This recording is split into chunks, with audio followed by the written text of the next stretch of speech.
It's time for Twig This Week in Google. Stacy, Jeff, Ant, and I are all here. 3 out of the 4 of us were at CES. Yeah, we'll talk a little bit about Stacy's big epiphanies, the things she realized, some very cool CES products, some less cool CES products, why YouTube's new content restrictions are going to be a problem for a lot of sites that aren't for kids only, and Facebook's decision to not tell you when a politician is lying is actually a good thing, says Jeff Jarvis. It's all coming up next on Twig. This Week in Google comes to you from the Twit LastPass studios. Securing every access point in your company doesn't have to be a challenge. LastPass unifies access and authentication to make securing your employees simple and secure. Check out lastpass.com/twit to learn more. Podcasts you love from people you trust. This is Twit.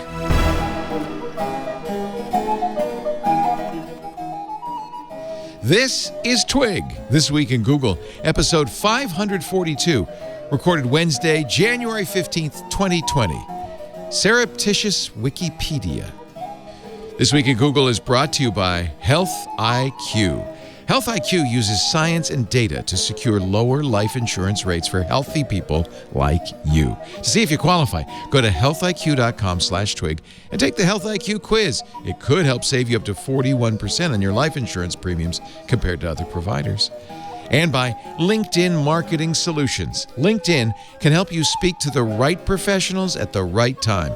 Right now, get a free $100 LinkedIn ad credit to launch your first campaign. Just visit linkedin.com/twig.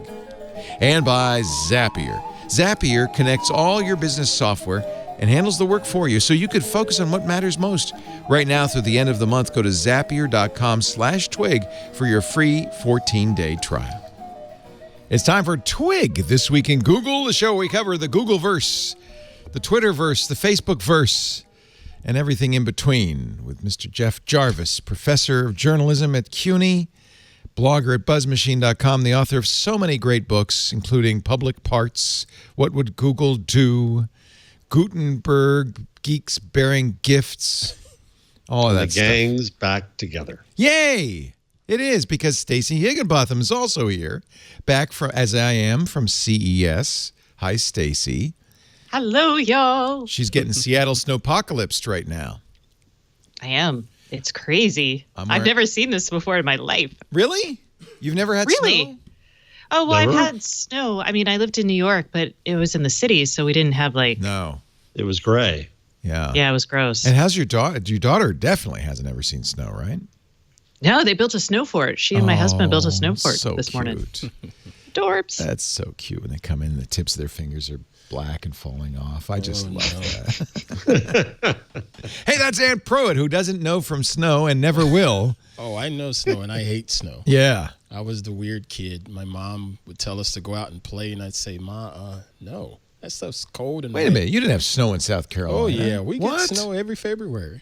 Up in the mountains? Were you in the we're mountains? in the foothills. We're in the foothills. All right. But we get snow every Wow, year, usually January, February. I think of it as the South. I don't think of it as getting cold enough to have snow. We get all the seasons, Oh, I unlike you love Northern that. California folks here. No, we don't get seasons. We get seasonal suggestions. I am wearing a scarf, though, in Stacy's honor. Oh, it's a nice scarf. Isn't it? I like a good You scarf. look so regal, sir.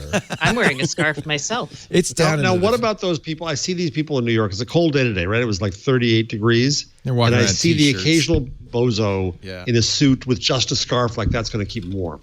It does. That's what I'm No, it doing. doesn't. I'm the bozo in the scarf. It all you have to really do is keep this part he's right got here. That does help. It does help, That but does you help. still need more. I wish I had my Yale scarf because it was long. You could wrap it all the way around your head. Did you have a crimson scarf, Karsten? Of course. Yeah, 7-foot scarf. Yeah, right? absolutely. Yeah.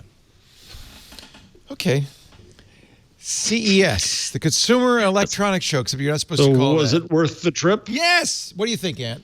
It was outstanding. It was Totally really worth fun. it. Totally worth it. We worked our derriere Tushies. sauce. Tushies. Well, you know, it's kind of when we wrote the treatment for Aunt and Leo's excellent CES adventure, I had booked in I said, we will do 10 segments a day for 4 days. We will have 40 segments plus 3 half-hour shows. We got 38 segments. We'd have had more if they'd chopped some of them up. Right. Like there was one segment that was all robots. There were like 6 things in it. We worked, and I think it came out quite nicely. I didn't see you, Stacy. I looked for you. I saw Kevin.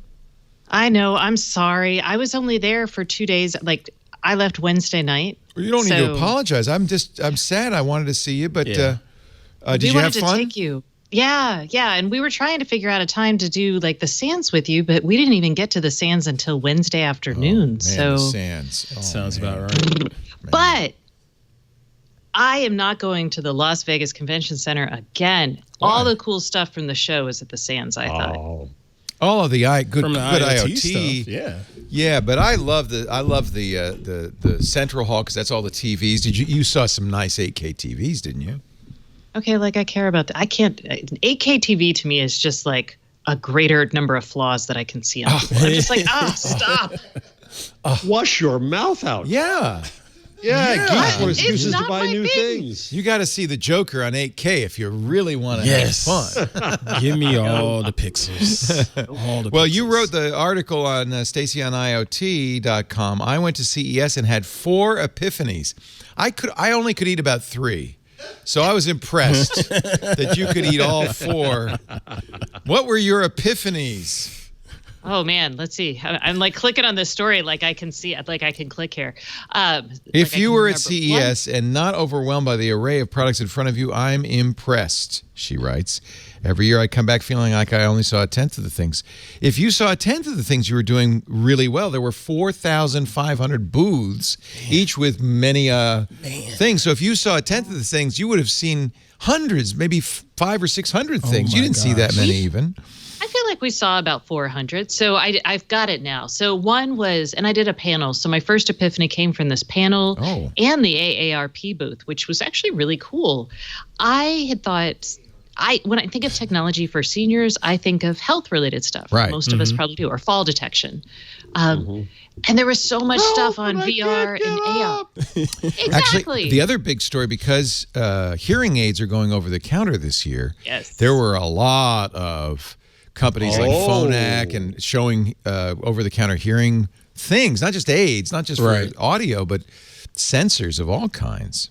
Wow. Yeah, you can stick a lot of really interesting sensors in the ear. I think I wrote about that a couple years ago for IEEE. But yeah, you can get galvanic skin response. You can get steps. You can get heart rate. I thought it was interesting that you thought stuff, that us olds wanted VR. I was surprised that you thought that was a good thing. So I don't know if it's a good thing, but I'm glad that they're doing things with it. And I will say I talked to somebody from Johns Hopkins also and a doctor from Humana talking about VR, and not just for like travel, although people apparently like that, but telemedicine. So there was a lot of really interesting VR for doctor's visits. Yes, we're getting back to the medicalization, but it also kind of provides a social outlet.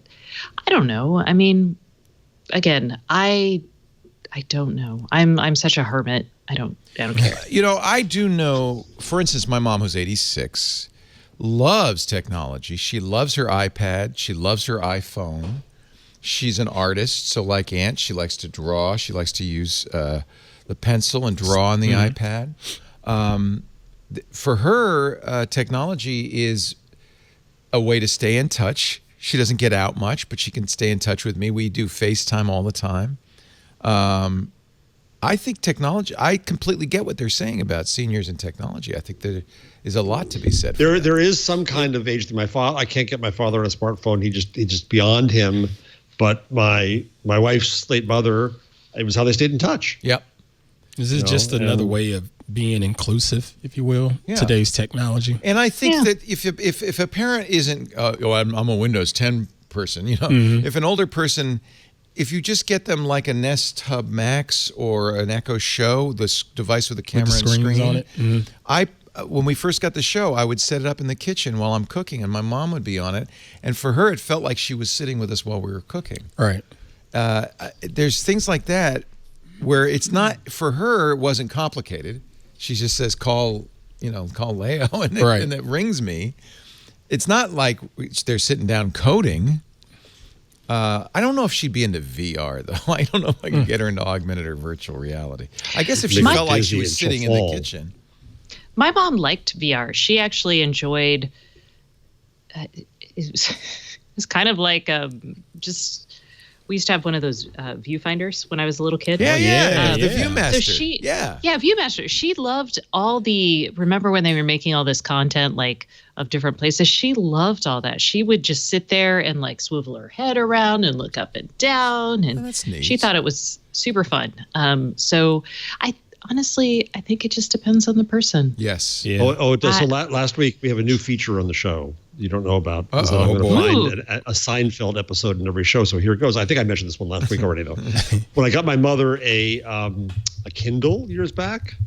Yeah. Reaction was like Jerry's parents when he got them the Fruit of the Month Club.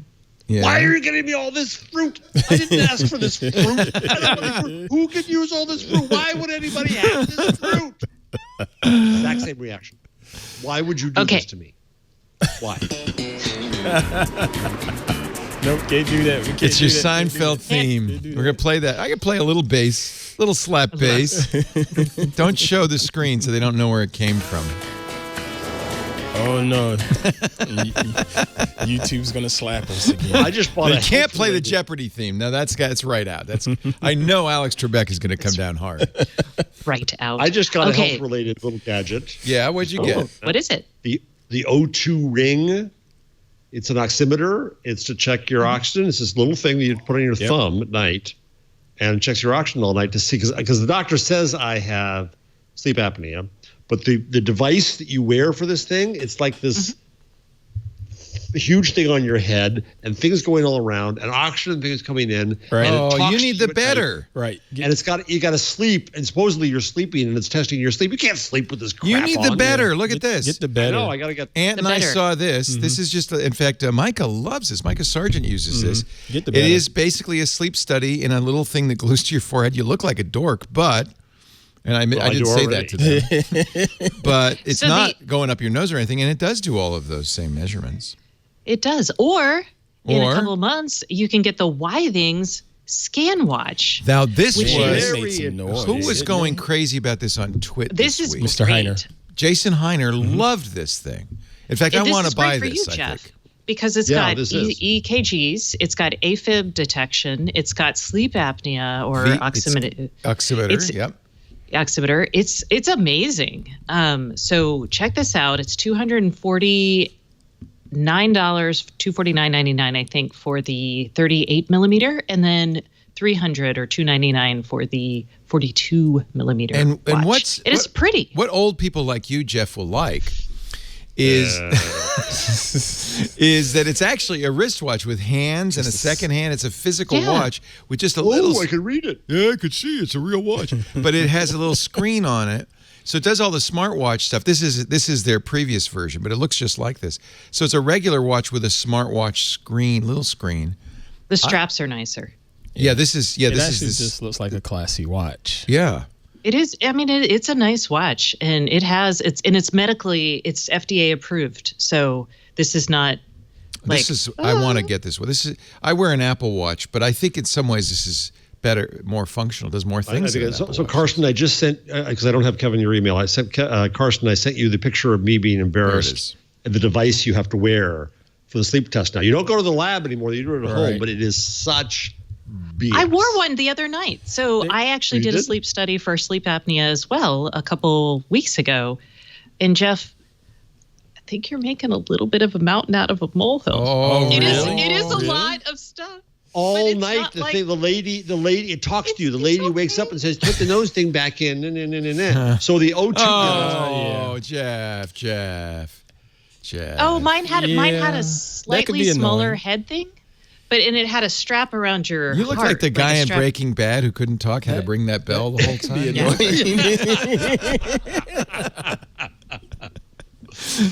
This is the watch. Wouldn't you prefer, Jeff, to wear? This is the Withings. It's called the Scan Watch. But you said it's not going to be out, Stacy, for a couple months? I think it's Q2 coming soon. Okay. I think they were saying Q2, which usually means the end of Q2. So this summer. This is the report I get from my thing. Oh, that's and it cool. tracks by the hour and tells you what. So I had 97% average oxygen. Oh, good. I had, let's see. Oh, I had 38 drops, below more than 4%. I guess that's sleep apnea. I don't know. I don't know how to read this stuff. That's the problem. Oh, so I can tell you because I read mine. I had 32 and I was barely sleep apnea. Oh, okay. So this was the highest I've had. So yeah, that's why I think none of you is Jewish, I think. The thing men wear on their forehead. Yeah. It's the tevya. No, what do you call it? I can't remember. Chat room. But it's that huge thing. It doesn't work. But this is kind of neat. And I'm going to go to my doctor and say, okay, do you still say I have it? I was able to speak with the Phillips folks in Sands, and tefillin. They had the sleep band or something like that. I can't remember exactly what it was called, but I think it was called Smart Sleep. Yep, Smart Sleep, Deep Sleep headband, and they're updating their product. I believe it is Q2, and it's not necessarily a sleep tracker, but it's more of a way of training you to figure out how to sleep better and fixing your habits. This seems to be a big category. Mm-hmm. It really is. And you have to think that some of this is baby boomers who, this is going to be a huge market as we all, face knee surgery and poor sleep and, and all of this. Plus the CPAP. Well, hold on. I'm going to. Yep. Okay. Casper, the mattress company, filed to go public last Friday. Oh, they did? And they named the global sleep economy, I'm just going to call it that, as $432 billion opportunity. Wow. The U.S. sleep economy is only a $79 billion opportunity, and that counts things like mattresses, bedding, bedroom furniture, et cetera, et cetera.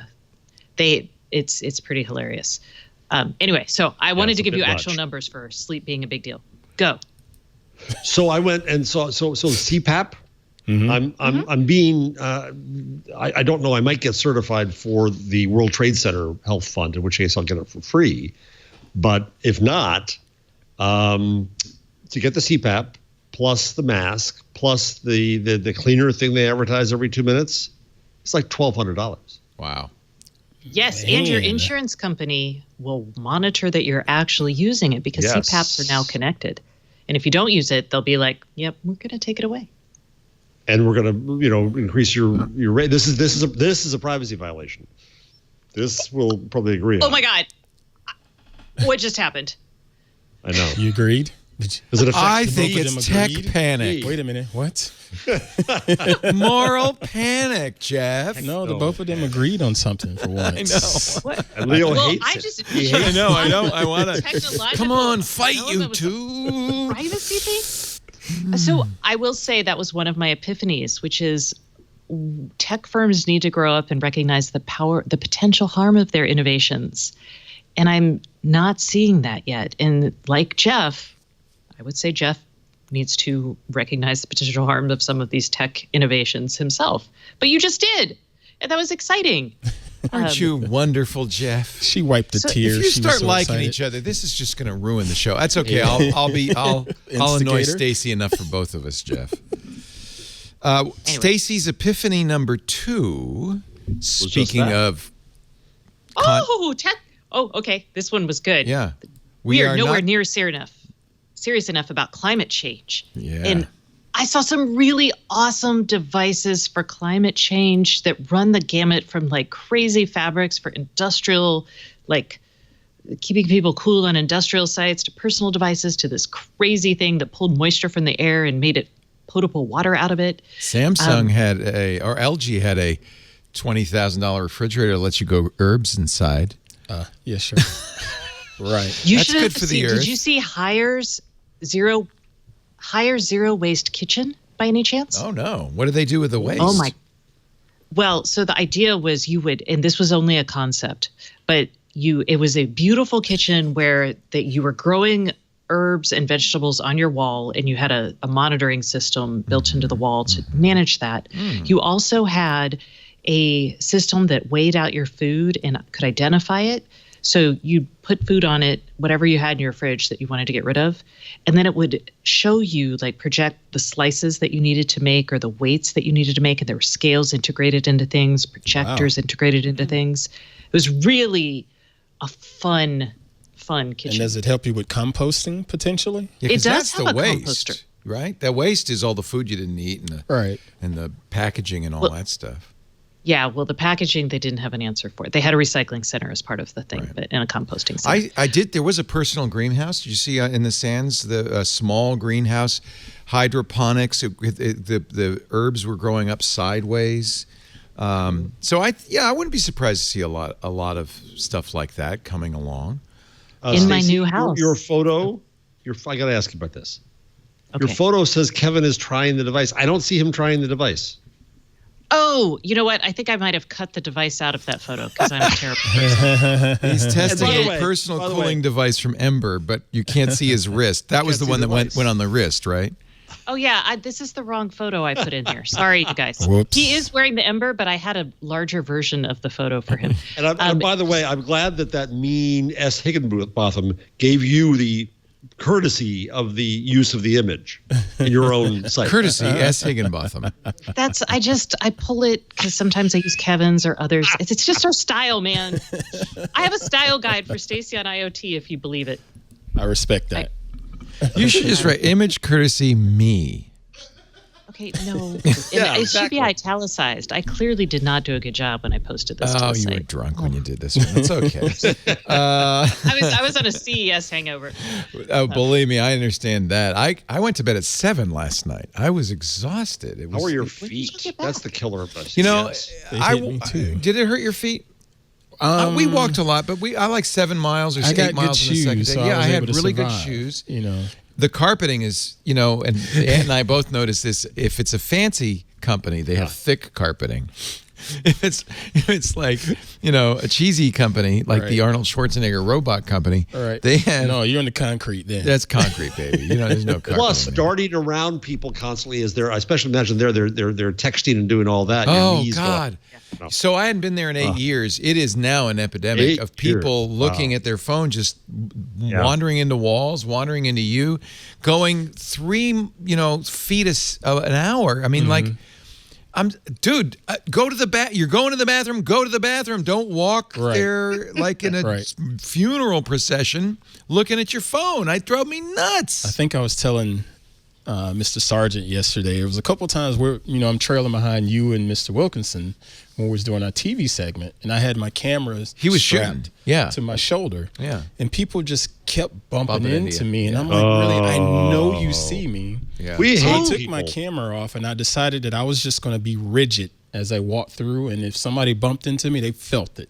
Good. Yeah, This is what happened. This is the most I've been bumped at CES. Like, I was just like, what the, like, my shoulders were just they're not looking, right? constantly. All right, everybody's guess- looking down. I was like, It just really cut into my Pokemon Go playing. I just want to say that. so You are I'm not going to say right. this because I've been at CES for the last 5 years and Kevin had been there for the last 15, maybe 6 years. I don't remember. Did anyone notice that the Intel booth was gone? This is the first year that Intel was not the main booth in the You central know what was hall in? when you walked Not only in. did I notice it, but what was there was a Chinese TV. Yes. TCL, right? Tonka. Oh, Or it's TCL. Tonka. It was one of them. And so I actually talked about this on our segment because so Intel was on that corner. Microsoft used to be on that corner. Microsoft Right. left years ago. TCL, that's what That was taken over by Hisense. TCL took over Intel. The Chinese TV companies are the ones that are taking over all and these. they put a lot of money into it. Oh, a lot of Yeah. money. yeah. And Qualcomm was behind Intel, Yeah. and they moved over to the North Hall with all their Yeah. automotive stuff. So I was just Sad like, that you remember where the booths were. Oh, you do. well, It's PTSD. You can't. Yeah. you go in, and Intel was hard to. I mean, it was like, walla blue. Yeah. Right. Yeah. Really, it was an AMD show. Oh, Intel, I think, I'm too. lost out to AMD on this particular show. We talked about that on Sunday. Mm-hmm. But there were a lot of green things. The badge no longer is in a plastic badge holder. It's a Nope. recyclable kind of plasticky paper thing. Still costs you $300 if you lose it. Really? Oh, yeah. Did you lose it? Oh, I didn't lose it. Oh. But they tell you like 3 times when you lose pick it your up. badge. Don't lose it. It's $300. And there was recycling bins for the badges. Put your when you're done, put your badge and lanyard in there. Instead of lots of plastic water bottles, everywhere you went, there were water filtration systems. You could fill up your I refills. never saw a water filtration system. Really? What? They're all over. I was all over the place. I was like, yeah, I was sad. Interesting. Huh. Couldn't miss So them. I missed all of those. I think that they're at least it still feels like lip service because you're also seeing a million disposable gadgets with lithium-ion batteries, and I mean it is not. In no sense can you say the modern tech industry is eco-friendly. Not yet. No, I was looking at I was talking to 3M actually there about their Filtrete sensors or Filtrete. What are those things called? The things that filter for your air conditioning. And they have a connected one, of course. And it is a Bluetooth sensor that measures air pressure. Oh. So it detects how efficient your air is flowing through the filter. And then it's like, oh, I'm not efficient. Change me. But when they change you just throw that whole thing away. And they ask you to peel the sensor with the Bluetooth radio off and recycle it, treat it like you do batteries. But No. I mean, are you? No. Nobody's going to take that That's extra actually effort. epiphany number 3. Tech firms need to grow up and recognize the personal harm of their inventions. Yes, this is no longer do you get a get out of jail free card because you're like, I'm doing tech and solving cool problems. You need to start thinking about the impact of what you're creating. And your executives need to start thinking about that. And this came about because Plume announced this really cool Wi-Fi motion technology. They did a deal with a company called Cognitive, and it is really cool. It is like motion sensing. They've got people tracking. Right now it's it's through your Wi-Fi router. So if you have a Wi-Fi router that has the Plume software running on it, it has the ability to basically add a motion sensor in your house. So when someone disrupts the RF signals between the Wi-Fi, between your devices, it'll be like, hey, something's happening. And What would they use it for? Yeah, why would someone want that? You would want it for coming into a room and turning the lights on, Triggering for lights. I example. don't know who it is, but there's a big bag of water in the room. Exactly. Big bag of water enters the room. They actually can do person recognition if you have your cell phone on, and they are testing things like gait recognition to recognize the individual without a cell phone. And of course, you'll get the data, but who else gets the data is the question. Your right? ISP gets the data. Oh, great. Okay. Now And we all love our Comcast knows ISPs. which room in the house I'm in. Comcast is a Plume customer. Comcast owns is an investor. They do not own. They do. Yeah. They're a big investor. They have an investment, but they also manufacture the Plume pods for their own stuff. Right. Now they're selling it as if it's their thing. I see. I didn't know that. All I saw was just their own little.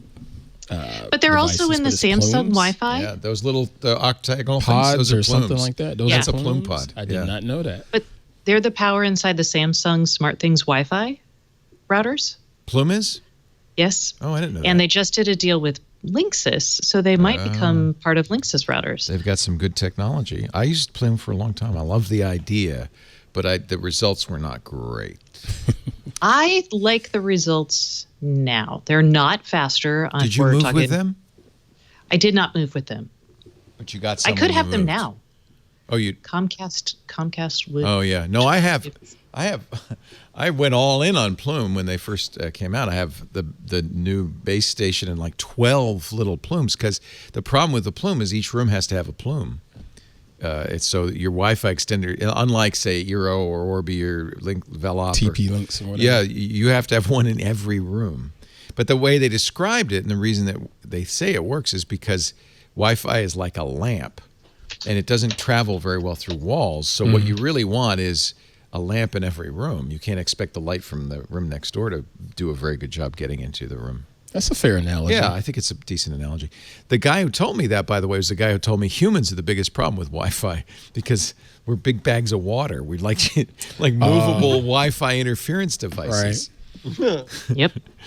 We are a pain. So they're turning water into gold. Gold. Yes. Yes. And So, but this. Oh, go on. Epiphany number 4, not everything needs to be smart, especially Leo. Yes. What does that mean? So I saw a lot of things that we had connected to gather data on people that I didn't think were necessary. And this is the tech industry writ large, though. They get any idea, they say, like AI or blockchain, and they just say, well, spread it all over everything. So this is I was looking at I think it was the third pea on a stick and get information company that I had seen, and I was like, gee, I missed those. I'm like, okay, so this device will tell me, are you drinking enough water? Are you eating enough vegetables or too much protein? And I'm like, you know what? If you're telling me something like eat enough vegetables, or in the case of better, you need better sleep, right? Sleep more. There's not a lot, it's not that that's useful. not going to help me. It's not that useful. Unless I'm one of these dedicated people who are going to be, really, I might eat more greens for a day or two, but I'm not going to change my life because I purchased something and it told me. And this may seem overly cynical, but this kind of data getting out into the world, I don't think we need most of this. I'll just be honest. Actually, you hit on something, because I've been saying for a long time, I have had a lot of sleep trackers. All it does is makes you anxious about your sleep patterns. It doesn't help you sleep, because it's not telling you anything you don't know. I didn't sleep well. I know. I'm tired. And I think you hit something here, though. These companies are not making it because they think they're going to help you sleep better. They're making it because they can sell the data that they get from watching you. And so it isn't really, none of these devices are in your interest. What's the value of that data? Oh, I don't know. But I remember talking to Philippe Kahn, who he was like a legend in the computer industry, created Turbo Pascal, and the first smartphone camera. He has a patent on it.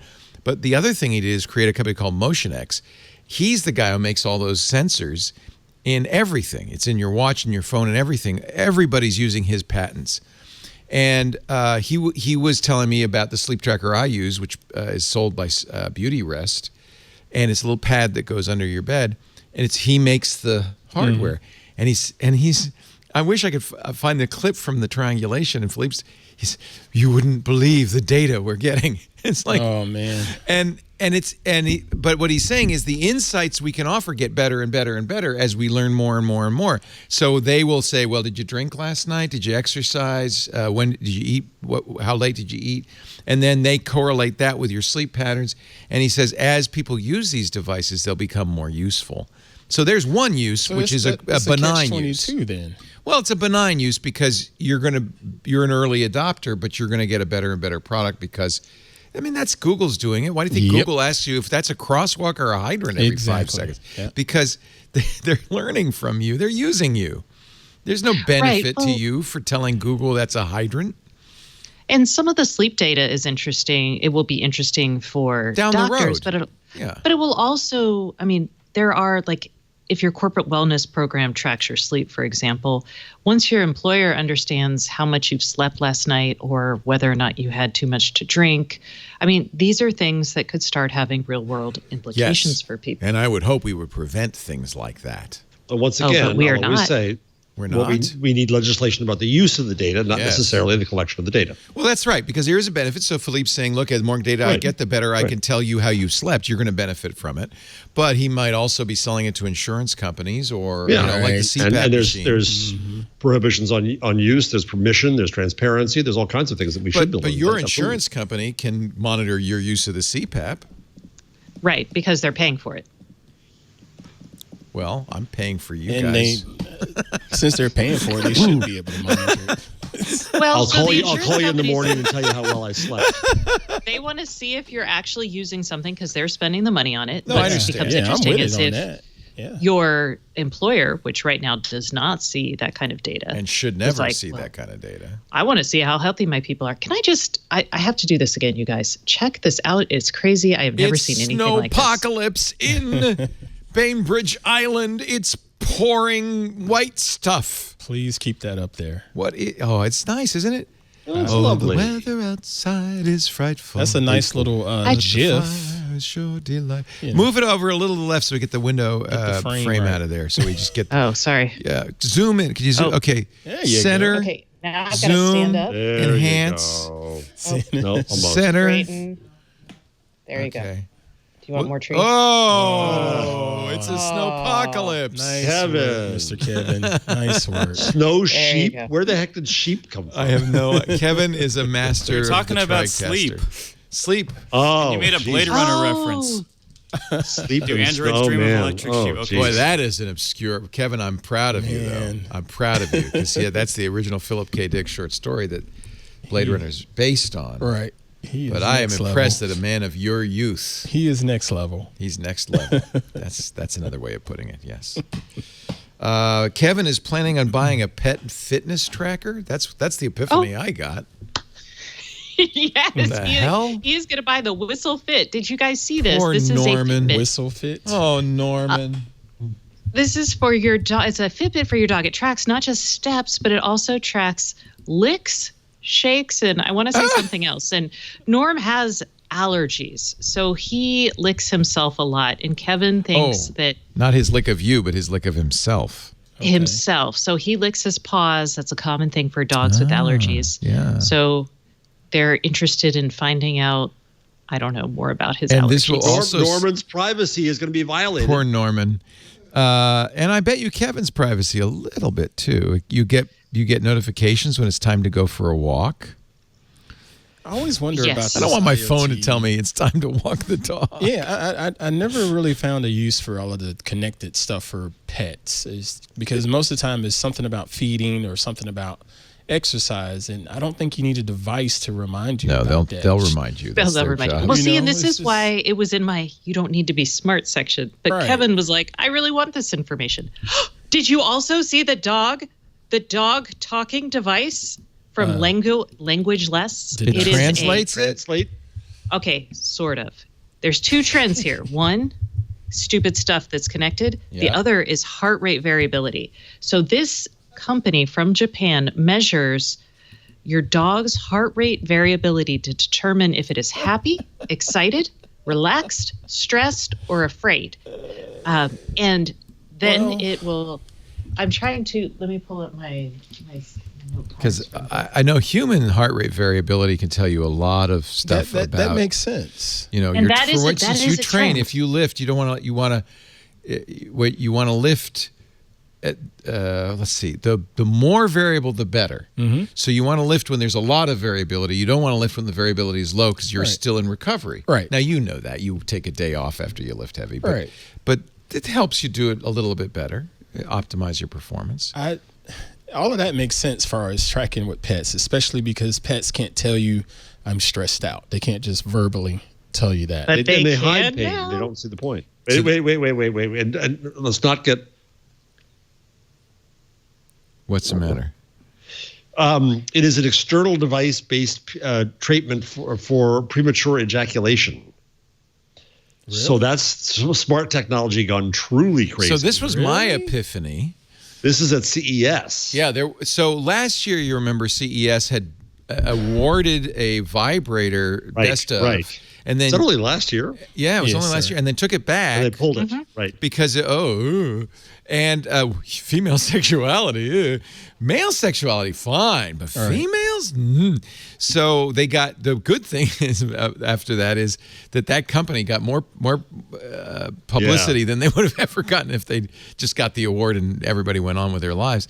And this year, CES decided to devote entire swaths of the show floor to female sexuality. There were, right, Ann? Lots of them.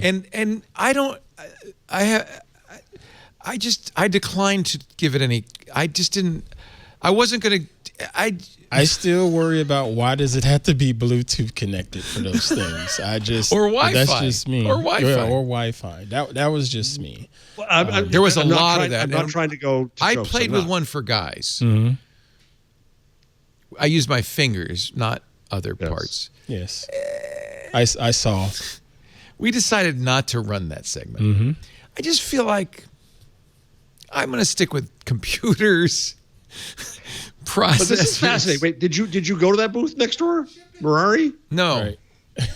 So based on basic science research and study data, it uses transdermal-based product using neuromodulation as a means of inhibiting the nerves on the penis, thereby delaying. Everything is connected now. Nothing wrong with that. And then they send the information back to Google, and tomorrow you're going to get all these ads. All of these ads. I don't know. I'm not a prude, but I didn't really think that I wanted to cover that. It's just a bit, but I'm just proving Stacey's point that now everything is connected. Not everything needs to be smart. You're absolutely right. Smart.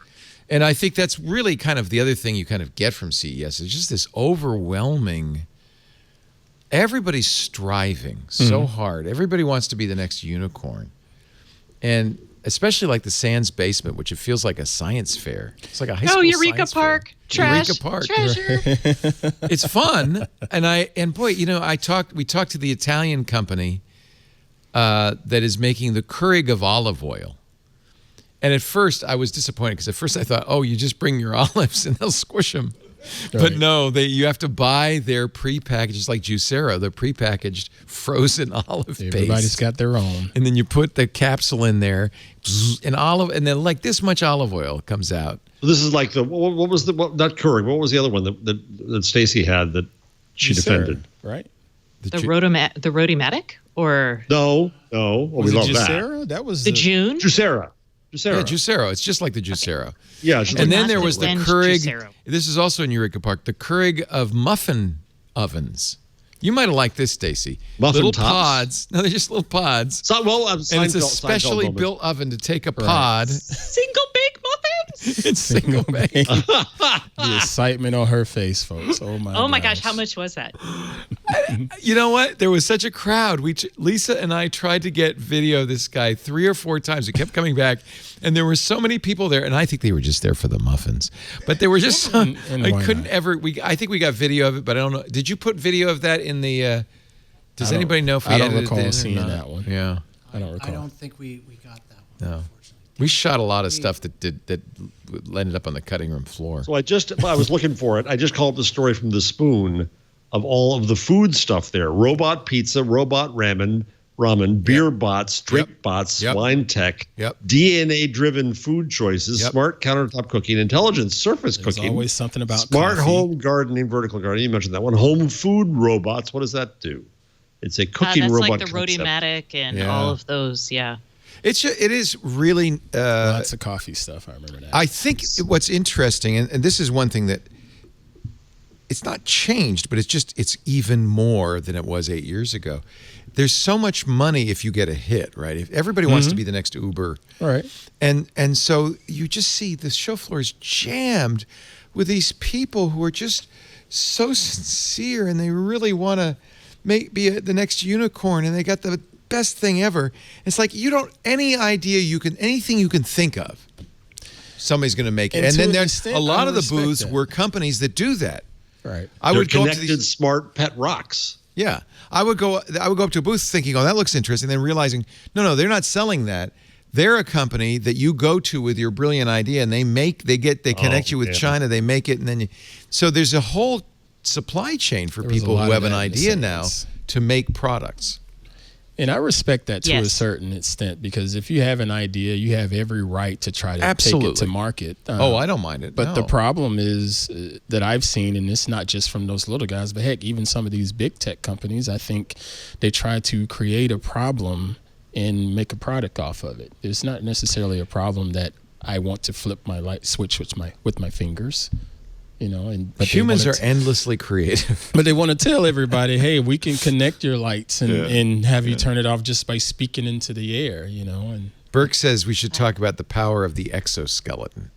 That's because we make Burke lift around here, right? Delta, first time an airline had ever had a booth, and they had a big booth. Their CEO even spoke at the keynote, I believe. Yeah. Mm-hmm. And they had, did you see that, Stacy? They had the exoskeletons you put on, and you could lift massive amounts of.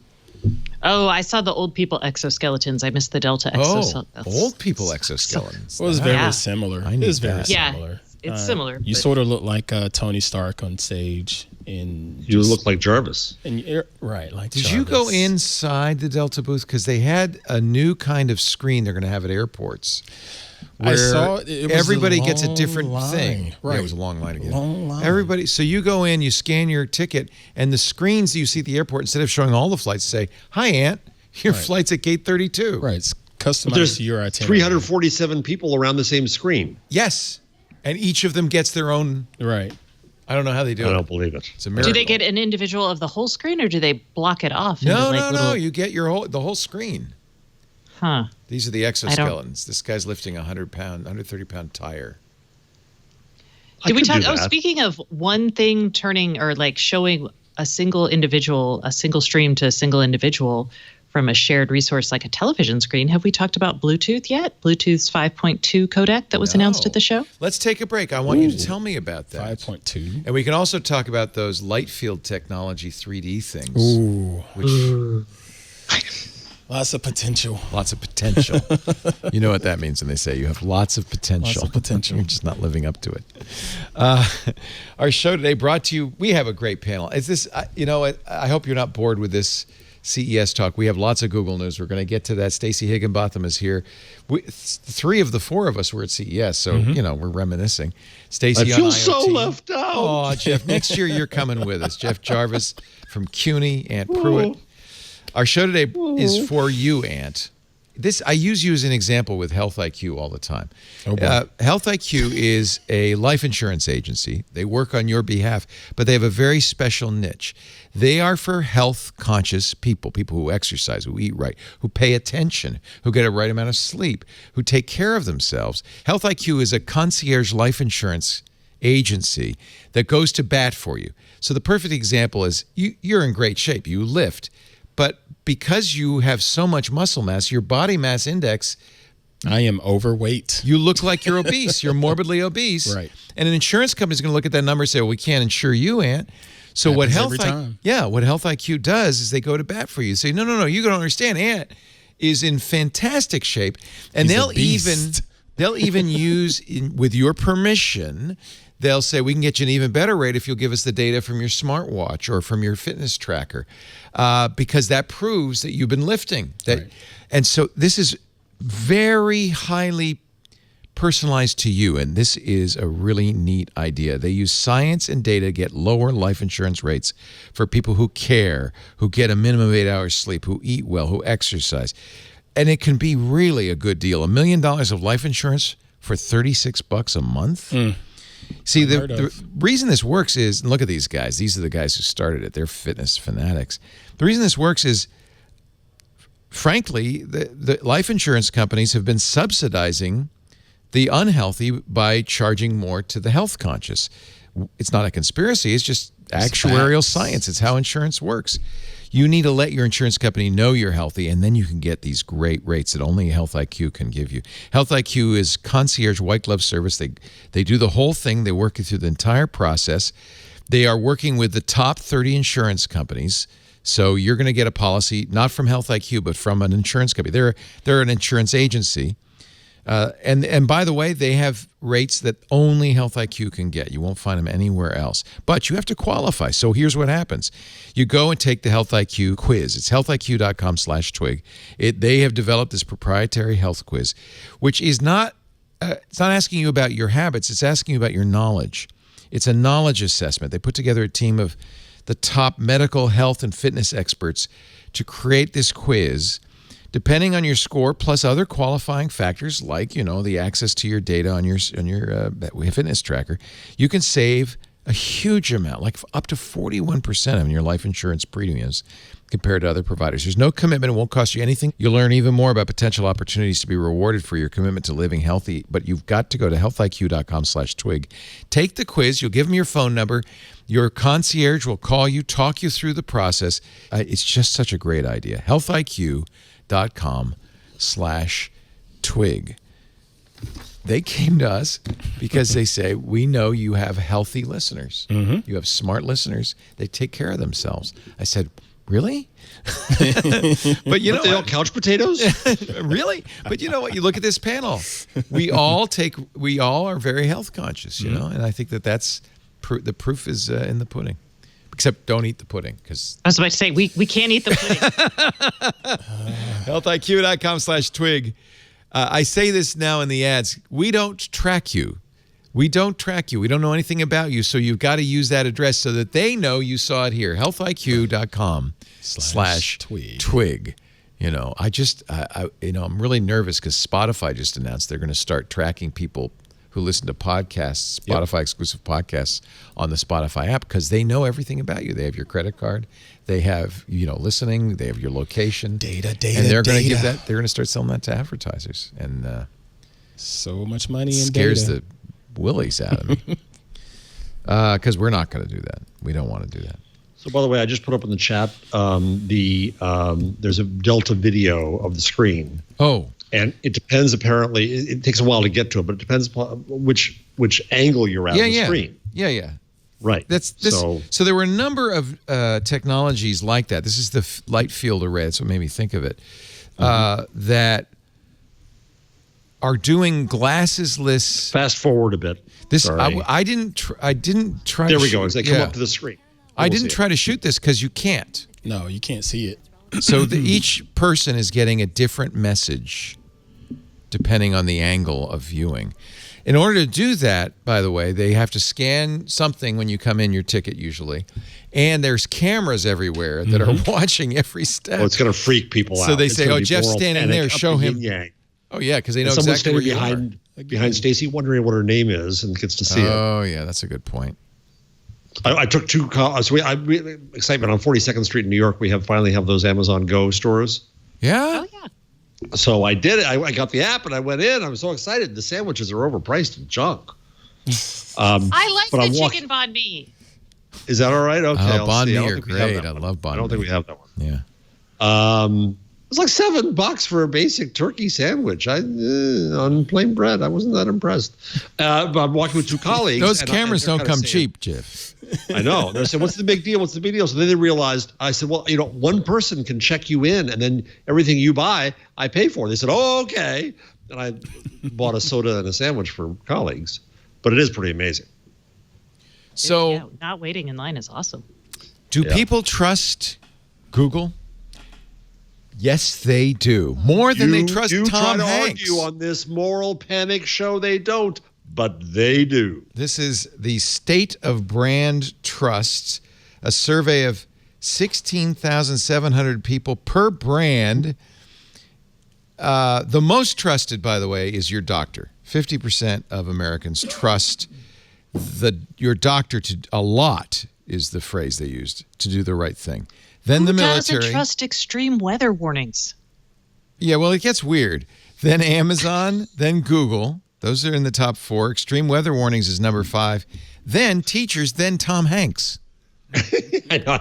Then the police. So they trust Tom Hanks more than the police, but they trust the police more than they trust Oprah. And this is what really scares me, Oprah more than they trust scientific studies. That's the scariest there. They trust health warnings more than they trust Donald Trump.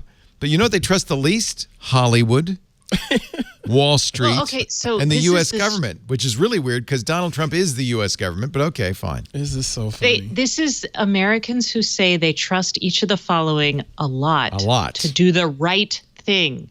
So we're just saying, are these brands going to do the right thing? They're not.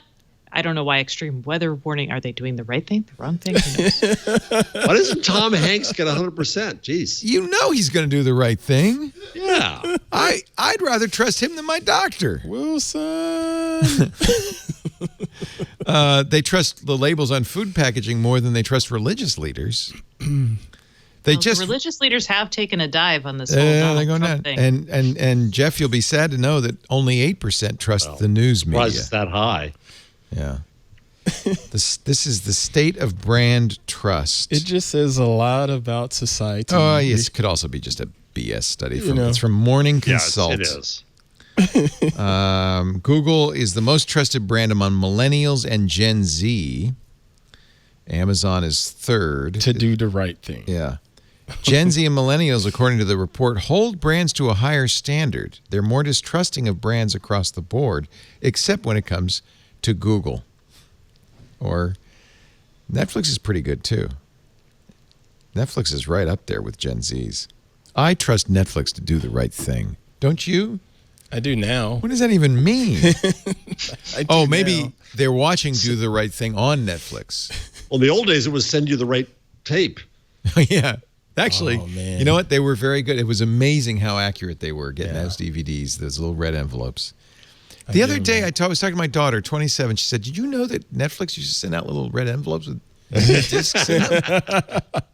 Yes, We dear. still have some that we bought. Like my husband bought some old Netflix videos, DVDs, whatever. They just cut that plan off at what? Just 4 or 5 Wasn't years that ago? long It ago. wasn't that long, right? They just cut that plan off. Oh man, though, it was a bad idea because I think I had the 5-disc subscription, and I just kept meaning to watch those discs. By the time, and you just gathered dust, and you can't get another one until you send one back. Streaming is so much better. Streaming is so much Blockbuster, man. better. I miss my Blockbuster. Really? Do you want to go rent a VHS? You know what I miss? You know what I miss?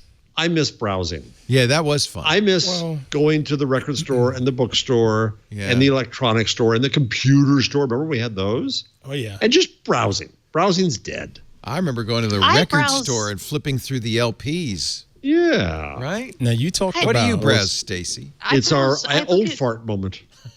So I was going to say I browse differently now. So I look at top 10 lists or I go places and I'm like, hey, what are people watching? Or I ask friends. I mean, well, like that survey we just did, that's a kind of browsing, right?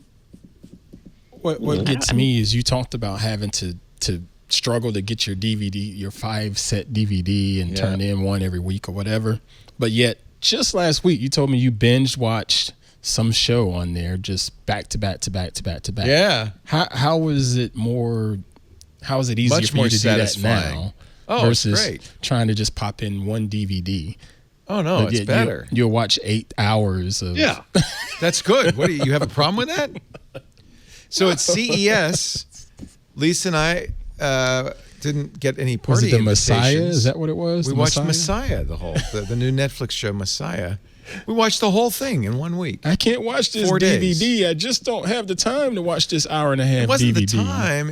Maybe it was just getting up and putting it in. I don't know what it was, but something about streaming. You got a point there, Ant. Come on, man. This is a good show. I like this. What's it Terrible about? reviews. Well, somebody's talking to me. My phone or my watch? Oh, it was my watch. Must have been you, sir. Siri said it's beyond my abilities at the moment. Okay, thank you, Siri. It got like 38 on Rotten Tomatoes, so don't watch it. But I happen to like it. The idea is there's this guy of kind of unknown origin, but he's vaguely Middle Eastern, who just appears and starts creating miracles, and people start following him. Bigger and bigger groups start following him. They think he's the Messiah. And meanwhile, as one would expect, just like the Romans, the authorities go, he ain't the Messiah, he's a terrorist. Let's arrest him. They're throwing him in jail, and he mysteriously escapes. And so, but they did a good job preserving throughout the entire season the ambiguity. Well, is he, or is he a trickster? Is he a magician? Is he really the Messiah? But I think season 2, you're going to find out he's neither. I know what he is. Oh, you know, huh? Oh, I think I know. Care to spoil? Anyway, I enjoyed it. He's a Facebook executive. Yes. It's Mark Zuckerberg. You figured it out. It was his yearly challenge. Did you see Mark's not going to do those anymore? Yeah. He's got enough challenges. Yeah, that's basically what he wrote in his post. I've grown out of this thing about doing a challenge every year. I got problems. I got to solve these. That's kind of, in a nutshell. YouTube is. Should I do Zach's scoop? Let me do Zach's Let's scoop. do this. So Carson's son Zach is actually a very smart fella, and noticed that there. So should I show this? Careful. Channel.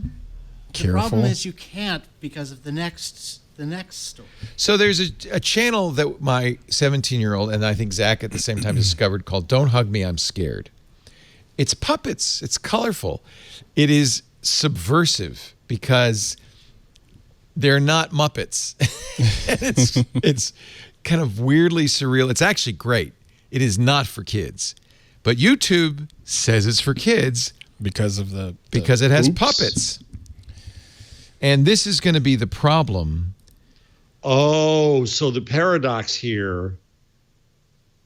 Oh, it's for kids. Oh. They say it's for kids. It's not. It's for kids. It's definitely not for kids. Right. It's got puppets, but that doesn't make it for kids. Now it shows up as a, by the way, if you want to be disturbed, watch these.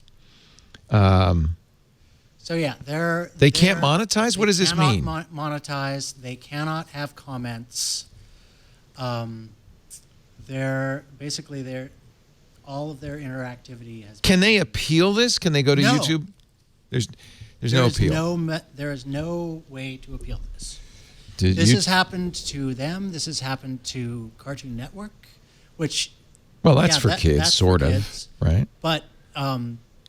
There's a lot of stuff. I mean, BoJack Horseman's not for kids. Right. There's a lot of cartoons that are not for kids. Archer's definitely not for kids. But now, is there the risk that kids will now be seeing more of this stuff because YouTube's decided it's for kids? Because that's really disturbing. It just shows you how screwed up this stuff can be. They have all of these wonderful ideas and not necessarily go through all of the proper R&D and not having enough human training for this stuff. Well, and then we get all upset when we find out that humans are involved.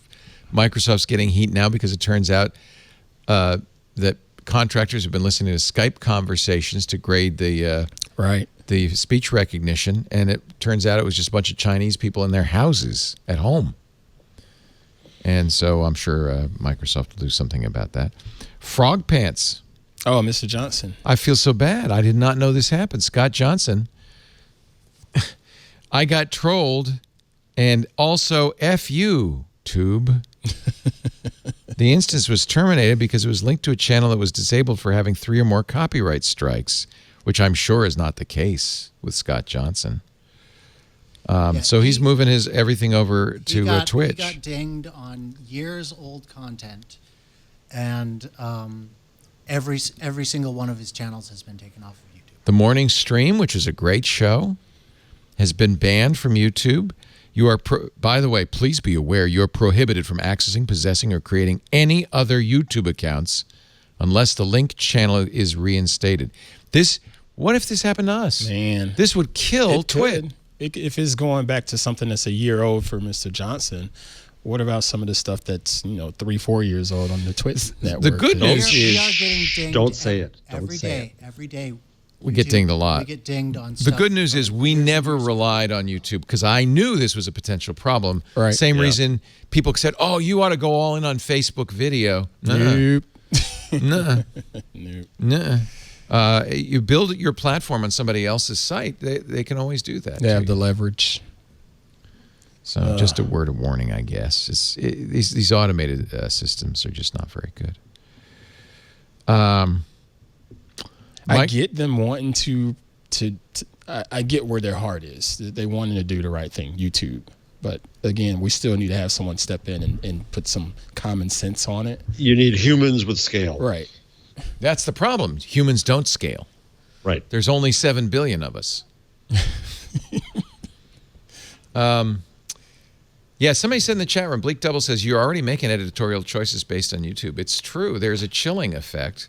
We are now very careful about not playing video that might get us copyrighted, although we just did that. Yeah. Right? I just whoops. It's not in my nature.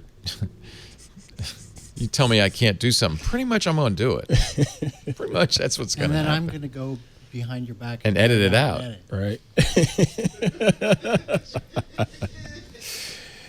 As good Karsten does. Here's a story that really could be in the changelog, except it's not happening until 2022. So it's a future changelog, but a very big story, I think.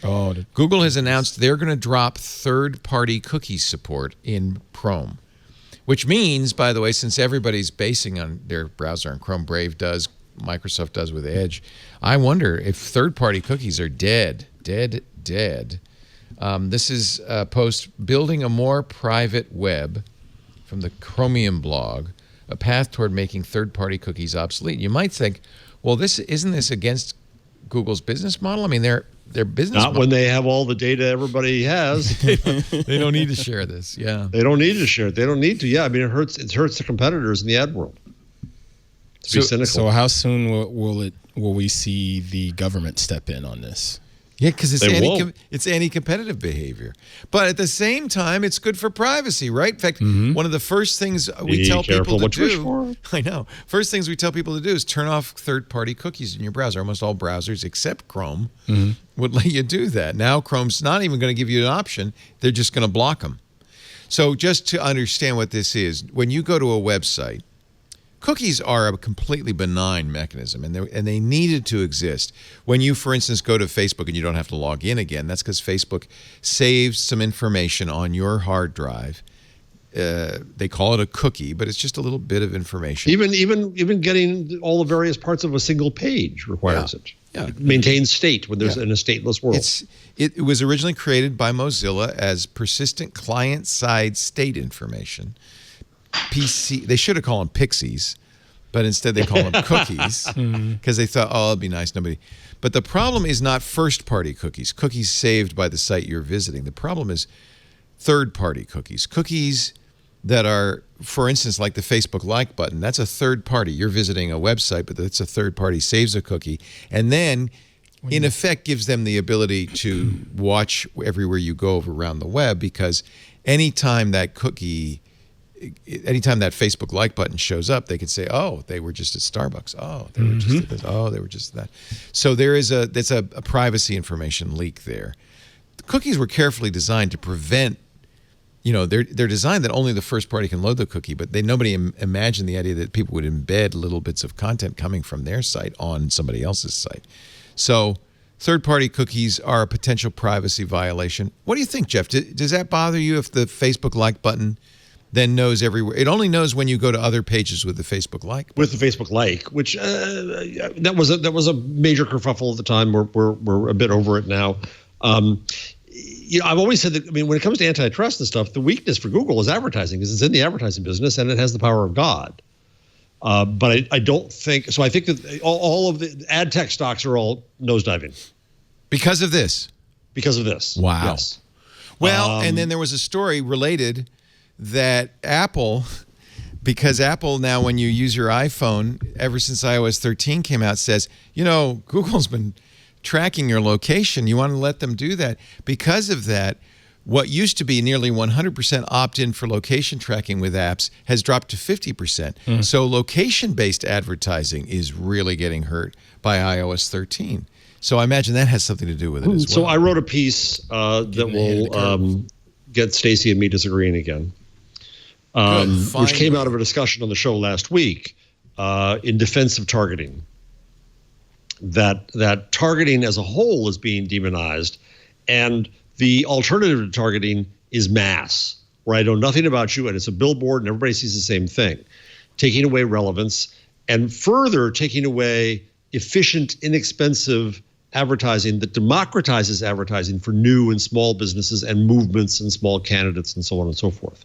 And we've got to find some kind of medium here where, you got Roger McNamee, who's driving me completely crazy, out there saying, get rid of all targeting and micro-targeting. Micro-targeting is, just... He hates Google. I know Roger because I went to school with him.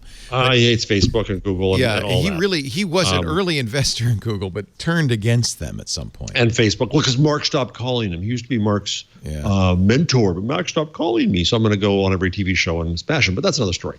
So targeting to me is not an evil. It can be misused, of course, but it opens up possibilities. There were small, moms selling her jam that was only possible because you could find people who just love jam, or movements that occur, or the low cost of ads on Facebook. And I think it's being demonized so much that this whole notion of third-party cookies as a whole got horribly misused by the advertising industry and the media industry and the technology industry. And we didn't tell people what they were, and it was easy to then demonize them. But they have functions that are valuable, and I worry about that. I worry if we go to a mass web. Stacy? I actually agree with you on micro-targeting. I don't think it's a terrible evil. What has sorry happened to the alignment of the planets? I know. I'm sorry. But you probably don't don't be sorry. And what Google mentions with third-party cookies is when people turn off cookies and that kind of tracking, then much more draconian fingerprinting technologies take. Yes. Where they really. I interrupted Stacy to make a joke. Go ahead, Stacey. I interrupted otherwise, and she was actually agreeing with me. So I want to make sure Stacy gets her time to agree with me. To agree with you. I also think that cookies, I remember being offended by cookies, but by golly, when you turn them off, the web does not work as well. Right. So I feel like we still, our huge impasse that we've come to is that right now we're sacrificing convenience for an exchange of our information and the ability to be targeted. I do think targeted advertising is more effective. I think it can be, if not coercive, definitely manipulative in a way that I don't love for people. I think the solution, though, isn't always to turn it off. I think we need to do a lot more education around it. And I also would like to see business models that do not rely solely on advertising. And I'm kind of optimistic we're getting there in some ways, But your site relies on advertising. How do you see isn't that how you get paid on Stacy and IoT? I do. I do not do incredibly targeted advertising. When you come to my site, you already are targeting. Yeah. Well, yeah. But the content targets. Yeah, just like Twit, the content targets. Right. Yeah. So I'm not. Which is the best way. Right. So the questions that I think we need to answer is how do we fund things for the mass? Because there is value in mass without scraping too much data and misusing that data. And paywalls are one way and we might all hate them, but there's a reason people are going to them. And we're buying them. So I subscribe to a bunch of publications now because I do want to read them. And, does it irk me? Not if I know that it's, helping fund a publication whose stuff I value. Okay, do I that's fund? fair. Can I ask Stacy? How many of them are I presume a fair number of them are business expenses and needed for your expertise there. What about on the personal side? How many do you subscribe to, if I may ask, on kind of the personal interest side? I subscribe to probably 8. Wow. Man. Wow. You're generous. So I do NYT Cooking. I do New York Magazine. Me too. Only for Vulture. I like reading about shows. That's a really good column, though. I love Vulture, yeah. I do Scientific American just for me. I guess I could justify that as a business expense. I have the New York Times Normal. That could go either way. So some of these like Wired, I would subscribe to regardless, but I put it as a business expense, because I can. I wasn't asking as your accountant. I don't want to get you in trouble here, but yes. No. It is a legitimate.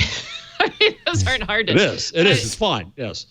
And then let's see. I subscribe to the New Yorker and the Economist. Just personally. She is so smart. How much Economist is expensive. do you get to read? Yeah, it's expensive, I stopped subscribing. It piled up like guilt for me. Yeah. My husband also reads The Economist. He reads it more. I read probably 1 out of every 3 issues. I read all of the New Yorker, though, except for the baseball articles and the fly fishing He's articles. So smart. Seriously, just smart. She just doesn't watch TV. That's the secret.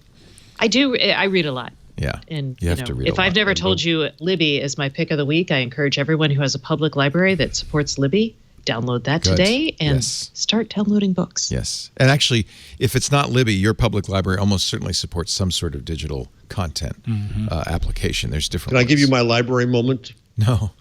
So I'm doing my Gutenberg research, and there's this whole series of extremely expensive academic books. They cost $200 each. I'm not buying them. No. Right? And the New York Public Library has them. My best crowdfunding thing ever, which may not be saying much, but it is. I love this crowdfunding thing. I crowdfunded the Caesar Aura scanner, and try to let me open it up first. Moving the camera. It's a book. So wait a minute. I wonder if this scanner. is legal. You go to because a I'm only using it for library, you get books, personal and then you purposes. scan them in. It's personal purposes. Didn't It's Google fine. get in trouble for that? So yeah, well they did, Many but this years is fine ago. for me. So this is Oh, a this scanner. is cool. So it looks like a lamp. It's a little thing. Yeah, it's not big at all. The software is phenomenal.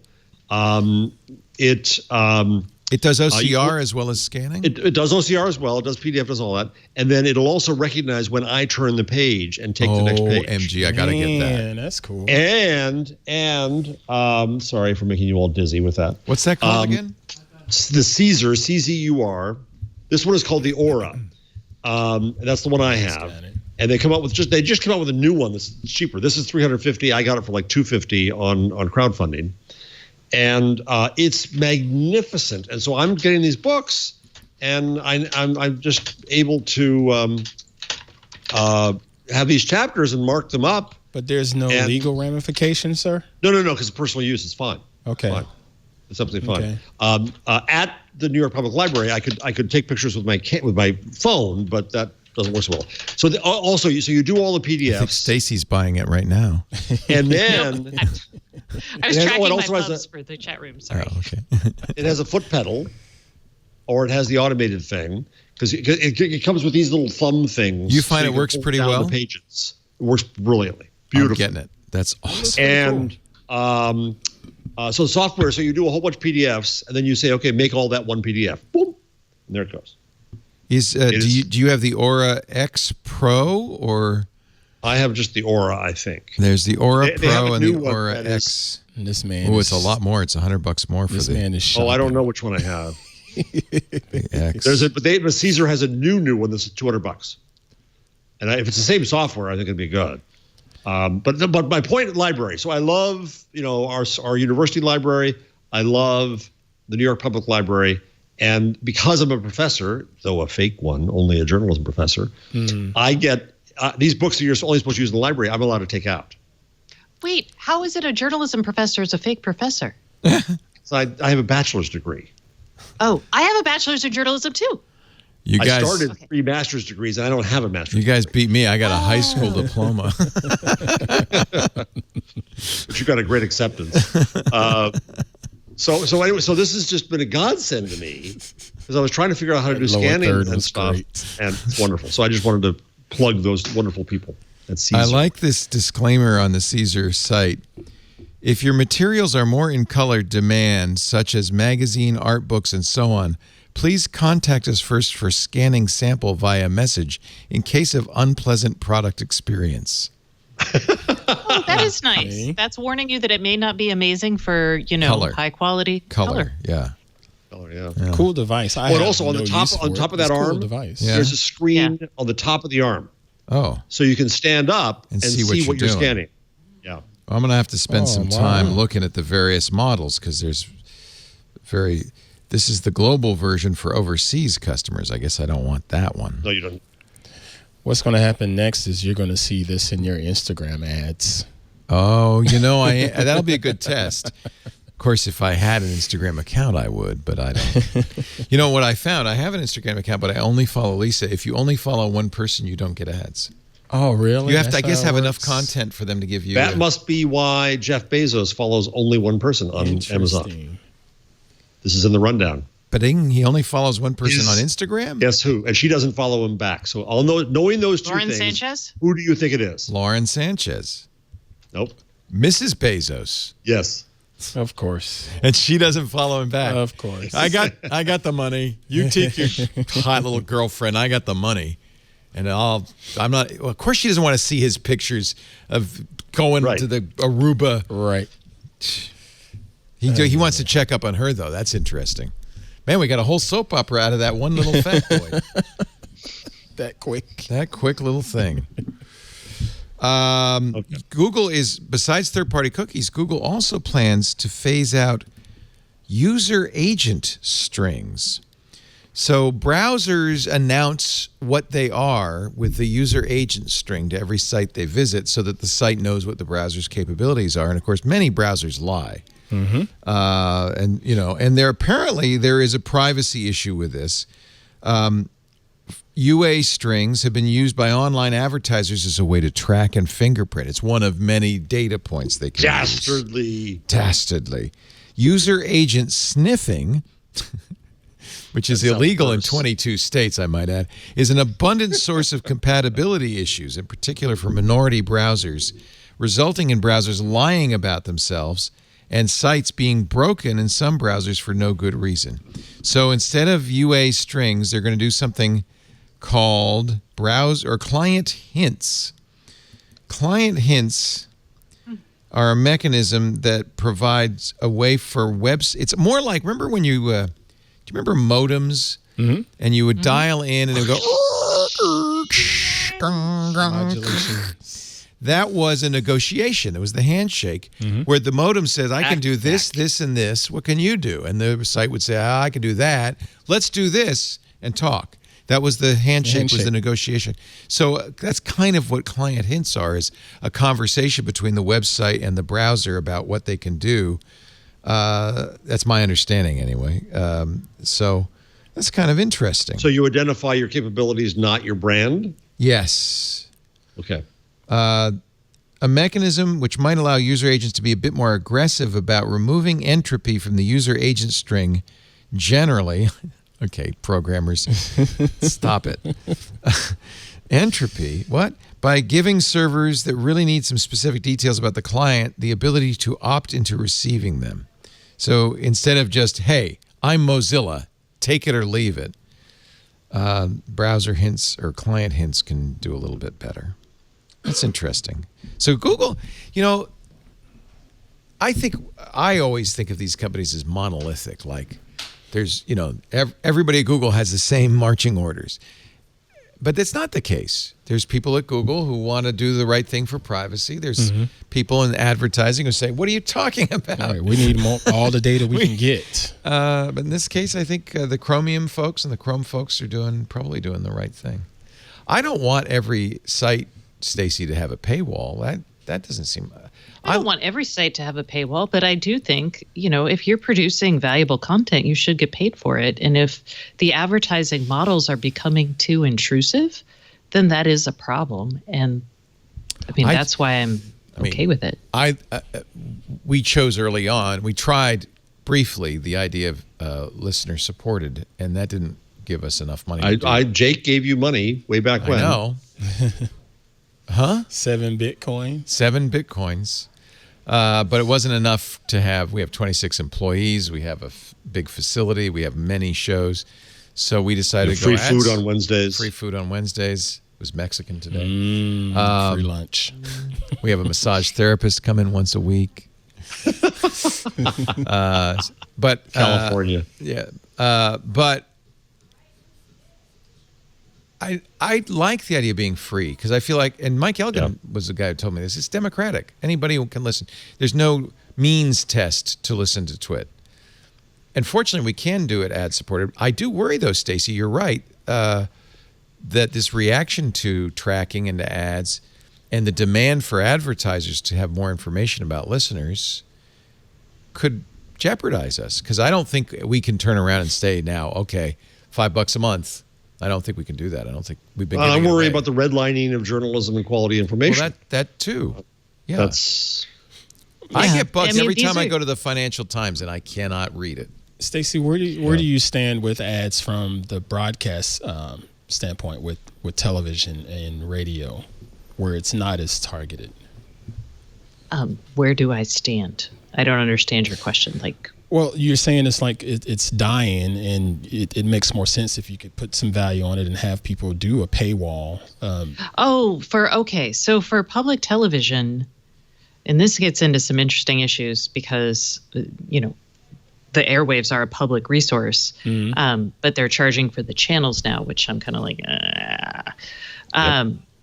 But I don't have an issue with those. I do have an issue with the idea that, Canoe wanted to do this way back in the day. There's a lot of effort now for understanding exactly what TV shows you're watching. So your TV's watching you while you watch TV kind of thing. Mm-hmm. And that gives me the heebie-jeebies a bit.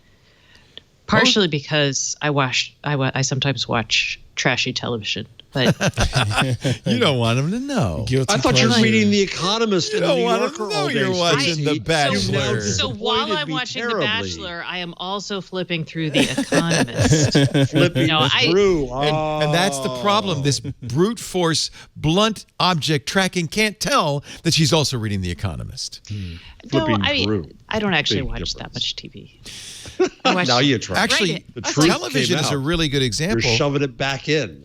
because there are both models, and both models coexist. We pay for Netflix, we pay for HBO, we pay for cable, but there's also free to broadcast OTA. to the air. I don't like to watch broadcast TV. There's too many. Too many commercials. Did you So- just say that so- out loud? In this academic book I just bought, the first page, How to Lose Money in the Business of Books. In 1524, the Leipzig Town Council appealed to the Duke of Saxony on behalf of all the printers, saying they were in danger of losing house, home, and all their livelihoods. They asked in desperation to be allowed to print or sell anything that is made in Wittenberg or elsewhere. For that which one would gladly sell and for which there is demand, they are not allowed to have or sell. You can't. So they have you an couldn't sell overabundance books early of on. Catholic treatises until the Reformation. What? You had to So give them away by the- law? No. They could sell books, but nobody's buying them. They bought the first wave of buying was the ancients and all, and Bibles and Bibles. Psalters and all the Yeah, stuff yeah. was around, right? Yeah. And then the book industry started collapsing horribly. Yeah, I just didn't realize like this until podcasts. recently. Yeah. And then along came Luther. Yeah. And pamphlets and what was then news before there were newspapers exploded. It's the same in podcasts. book industry. Along came Gimlet, and then everything changed. Gimlet is the Luther said, of podcasting. Bitterly, he said Let so me bitterly. How much did they sell for? $230 million? Millions. Millions. Oh, that 230. They have 16 shows. $230 million to Spotify. I'm not jealous, but I better do an ad. I like our model. I think ad support is fine. I just don't think we could charge people at You this just like a point. different retirement, that's all. I think our model works because of the research we put into it. We try to give people good content. Right. Yes. We know who our audience is, and We're we not just know- throwing trash out. Right. No. And we try to produce. some of us aren't. Leo Is that? Are you subtweeting one of us? She's there, subtweeting me. I know. I can tell. No, I know She it's can't me. punch me. So, and we try to do high quality. I mean, I've tried to have a certain standard because I don't want to waste people's time. Right. But I don't know. Who knows? I don't know. Our show today is brought to you by a number of fine sponsors. We are very grateful to them for making it possible to do this. It's very expensive to run this. I was gonna add up all the money I've spent over the 15 years of Twit, and then I thought that's a bad idea. Nope. It's a really bad idea. But we couldn't do it without the advertisers. So I'm very grateful. We have great advertisers. We're very picky. Mm-hmm. For instance, LinkedIn Marketing Solutions. This is a company we've wanted to do business with for a very long time. We're big fans of LinkedIn. I've always said it's the last decent social network. But people don't know that LinkedIn does a lot more than just a social network. LinkedIn Marketing can help you speak to the right professionals at the right time. Mm-hmm. With over 62 million decision makers on LinkedIn, you're going to be able to connect with the right business leaders who are relevant to your company. And with LinkedIn ads, you can make sure your messages are getting through to the right people. You talk about an ad landscape that's valuable. Man, it's LinkedIn. And where the conversation is productive. It's high quality. And nice. Yep. And smart. Yep. How do you get people's attention when there's, a million messages a minute? There's a million hours of TV on all at the same time. There's just not enough hours in the day. LinkedIn ads are a very efficient, effective way to reach a very high-quality audience. Even small to medium-sized businesses can use LinkedIn ads. They're doing a great job with them to get their voices heard, to get their messages to resonate with the audience. And it's, by the way, it's not just about awareness. No, LinkedIn ads drive traffic. They drive engagement. They drive visits to a landing page, registrations to events. Did you think about that for your event? Are you doing an event? What better place to advertise an event than LinkedIn? downloads of thought leadership content. We try to put stuff up all the time on LinkedIn because it's such a great place for people to learn about what you're doing and how you're thinking, and to establish, it's a subtle way to establish your brand as a thought leader, as an executive. With precise targeting, small and medium-sized businesses can talk only to the people who matter. Very efficient. At the end of the day, LinkedIn ads are helping smaller businesses get big results. This is exactly what we've been talking about here. And I think this is a very benign, very effective way to do it. And we believe in it so much, we're going to get you a $100 ad credit right now if you want to launch your first campaign. But you do have to go to the special landing page, linkedin.com/twig. Some terms and conditions apply about it. $100 ad credit is a great, believe it or not. And we were talking about this earlier, Jeff, how $100 is you can do very efficient buys. Amen. Exactly. Yeah. And so because of targeting. Yes. And you go to a place like LinkedIn, you want to reach people who are HR executives in this industry, that kind of stuff. That's incredibly valuable. And they don't say this in their ad copy, but I'm going to say it. A lot of other places you advertise, you don't know what your ad's going to be next to. Right. You really don't know what the environment is going to be. On Facebook, on Twitter, on YouTube. YouTube especially. But on LinkedIn, it's a quality environment. You're going to be, this is going to reflect well on you. LinkedIn.com/twig. We're really happy to have LinkedIn as a sponsor of This Week at Google. And it really is kind of apropos this whole conversation. Mm-hmm. I did not plan this, but I think it does make the point that some targeting, whether it's the targeting Stacy and I do, where we know, and LinkedIn does that too, where you know what the audience is because of the content you provide. And some of it is LinkedIn also as a social network. So they can say, well, we know this person's an executive or this person's a buyer of certain products. I love that social Very network. efficient. I don't think there's anything wrong with that. I really don't. I always ask people, well, wouldn't you prefer an ad for something you're interested in than something you're not going to ever buy? Doesn't that ad waste your time? Exactly. I've always thought that. LinkedIn.com/twig. Don't waste your time. Don't waste your dollars. It's a very effective place to advertise.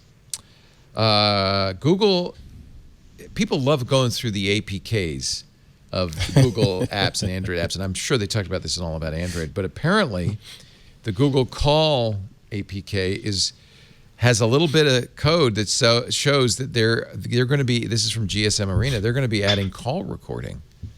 Now, it's... slippery slope, man. Slippery slope. Yep. I mean, you also will have to be cognizant of what the laws are in your... Exactly. In my day, and Leo's, since we're very old farts...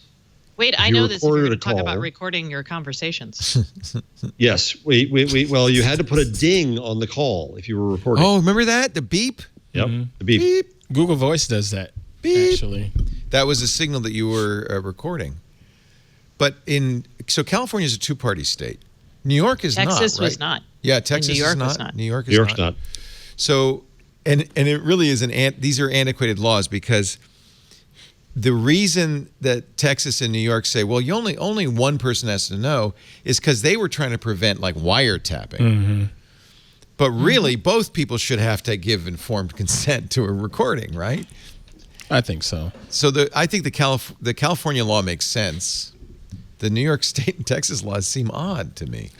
I couldn't remember if North Carolina was, but I had a situation where I had to record a conversation, and I just told them straight up, it seems ethical to tell I'm them. going to record this right now, just so you know, because right now I don't remember if we have to consent that. Right. But as a journalist, though, it's damn convenient not having to tell anybody. Right. Well, I say that with an evil feeling... grin. Or as a whistleblower or a disgruntled, if you're an unhappy employee and your boss is harassing you, having a phone, it's the plot in many a movie, having a phone in your pocket, recording the boss berating you. Go ahead, Stacy. Oh, no. I was just going to say that it's interesting because now I record people and I'm like, hey, I'm going to record you for note-taking purposes versus record you for publication. Oh, smart. Is a little bit, partly that's because my show is not adversarial in that way. And But- Ant, you went beyond, above and beyond. I see that. North Carolina is a single-party state. Thank you, Mr. Scooter X in the chat room. Thank you very much.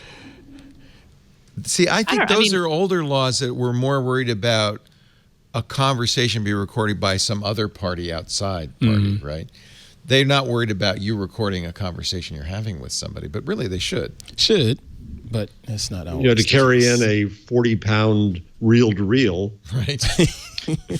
That's what's changed, right? I mean, everybody has a very good call recorder on their phone. In fact, pre-Marshmallow, Android phones did have call recording. And they took it out, I think, because of these legal concerns. Now it looks like they're thinking about putting it back in. I mean, I used to have, it was part of when I was at Business Week as an intern back in 1999, we had like your phone system was you recorded your things through the phone system, and it was fancy PBX. setup. And you could do that on Google Voice, right? There's a star. Yeah, Google Voice lets you do it, and it You can announces. certainly do it on Skype. This was before IP, or as IP was rolling out. This was. Have you Geez, tried? are you that old, Stacy? I didn't know you were that She's old. not that old. She's just pretending. I was working for the print version of Business Week in 1999. Come on. She was only 11. Did you work with I Steve was- Shepard? Was Steve Shepard the I did. editor then? No. Steve Shepard and Mark Morrison. Yes. He was my first dean at school. Oh wow! Aw, Wonderful man. Wonderful, wonderful man. there you go. So, have you tried the new call recorder? Because I think they have it on the 3A now. What? Oh What? no, I What? haven't. Yeah, that does the. Remember we showed you this before that it records. Oh yes, and then yes, it transcribes. records conversations. Oh, yes, I have. Yes, It's I've tried that. magnificent. Yes. So, I mean, talk about for a reporter taking notes. Oh, Well, so I used it actually because I didn't have time to transcribe something from my podcast. I know I could have sent it away, but I was just trying to finish something up. So I like played it. I recorded something like from my podcast, so I could get it. How well did it work? It worked really well. Yeah. Nice. I mean, it was super handy. It was kind of just a little hack just to be like, I need this quote and I don't want to listen to this to transcribe it, slowly. We're gonna at CES. we're gonna look back and say, do you remember when you had to write things down? You should still write things down. I think it's an still important do. part of retaining information. And as my you writing old fart, Stacy.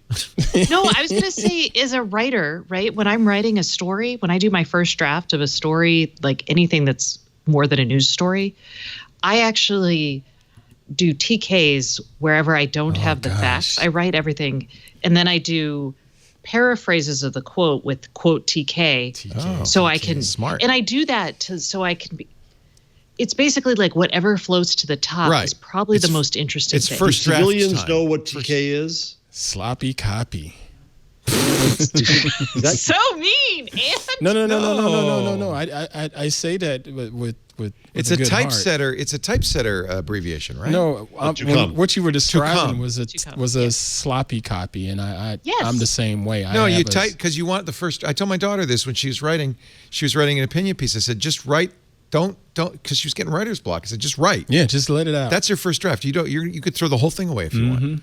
And I think TKs are a great part of that. You go, well, the quote was like this, TK. Yep. The I problem didn't is really know But TKs it's spoke really in important- magazines. the problem newspapers is didn't have you them. got to then search for your TKs because the worst Yes, thing is to well, file a copy. Then there's no editors anymore, and TK makes it to print. Right. yes. That's embarrassing. That's why TKs are. That's why you don't like.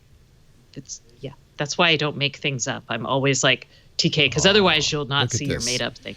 Aunt, your personal assistant has made you a cup of coffee to replace that old Miss Sarah, she cold knew I cup was of coffee. freezing in here, so she brought me some more coffee. Thank you so much. I You don't can get put on this your kind of hat treatment. and Ant's way nice. I would bring Ant a cup of coffee any day, but Leo, Oh. I gotta say, I'm wearing my Bob Cratchit scarf Thank you, today. Miss Sarah, as always. So, Instagram, I really want to know what Ant thinks about this. Mm-hmm. When Instagram first started, I do remember that it made me mad that people would take pictures with SLRs, with big fancy cameras. I thought, no, Instagram is made for your camera phone. for socializing. And so you shouldn't be posting. But I quickly gave that up, right? Now Instagram says you can't use Photoshop on an image on Instagram. at all. What? I hate this verbiage. What do they mean? I saw this on It's fake news. right. Everybody's wanting to say it's a way to sort of knock down all of the bad mess that's being spread and all of the false information. Also a way to improve photos. But you can't say a photoshopped image. Everything, even if you just boost the saturation to make it look a little bit better, Right. that's photoshopping it, right? Yep. So why are they using that particular terminology for this? Now, granted, you can look at the example on the next web where they had a picture of Eazy-E and his crew with Kurt Cobain, quote unquote, photoshopped in. Yes, that is an actual manipulation and sticking him into the image and totally changing that image. Because that never happened. That never happened. But all of this whole Photoshop, we're just going to stop locking all Surely of they lock all don't that mean down. that. You Do they can't mean say that? Are they doing that? I haven't seen it in my feed yet, but there's been, I believe on petapixel.com, they had a couple people that had examples of the screen saying this has been flagged as not legit or not real or something like that. I can't remember the exact verbiage. Are there technological signatures of kind of that larger manipulation, or could we have Photoshop type programs add some sort of technological signature that that companies could look for? Oh, yeah, like trying to sorting flash little that? invisible blue dots saying this has been photoshopped like printers do. Pixel stretching, things So of you that nature. can analyze a photo and say, well, that's been manipulated. See, it's going to hurt my favorite Instagram feed. Do you know Kirby Jenner? Kirby Jenner. You're going to I like haven't this seen one, one. Jeff. Oh, That's boy. Meg Whitman and Jeffrey Katzenberg, the founders of Quibi, the new short-form streaming Right. service that's already raised $1 billion and says, but we're going to spend 1.2. And there's Kirby photoshopped in. He photoshops himself into pictures. And that's great. He pretends he's Kendall Jenner's twin brother. And then but see, this is art. See, I'm going to say it. This is where moral panic leads us. You get rid of a technology because it can be misused, and then you lose all the good uses of it. This guy is Pretty one of great. the best. I don't think people understand how brilliant he is as a parodist. I mean, all of this stuff is fake. It's awesome. It's so awesome. There's Kim Kardashian and Celine Dion. And now that's a real picture, that part. And then he goes into the studio, shoots himself in a perfectly suitable outfit, and edits himself into the picture. It's brilliant. And that's Photoshop. It's great Photoshop. That's probably going to go away. I put up visualgrams. I don't even know what's happening here, but So crazy. Napoleon Dynamite in the chat. oh my God! When I saw this, what is that? That's the MoMA. That's the MoMA Gallery benefit. It's a great benefit every year. Kirby and Kendall go, and of course they're famous for their outfits. Looks like he's wearing a one-man tent. I don't know if that's it. Yeah, that does look like a tent. That is a tent. That is amazing. I knew I'd get you eventually. Oh gosh. These are I'm showing like years worth of work because he takes he'll take a long It's a time lot of time to between. figure Yeah, this it's a stuff lot of out. work. That composition. Yeah, yeah, and he gets the lighting just right. Here he is with Kanye eating Fruit Loops. And see that should be flagged because we know that didn't happen. That is fake. Right.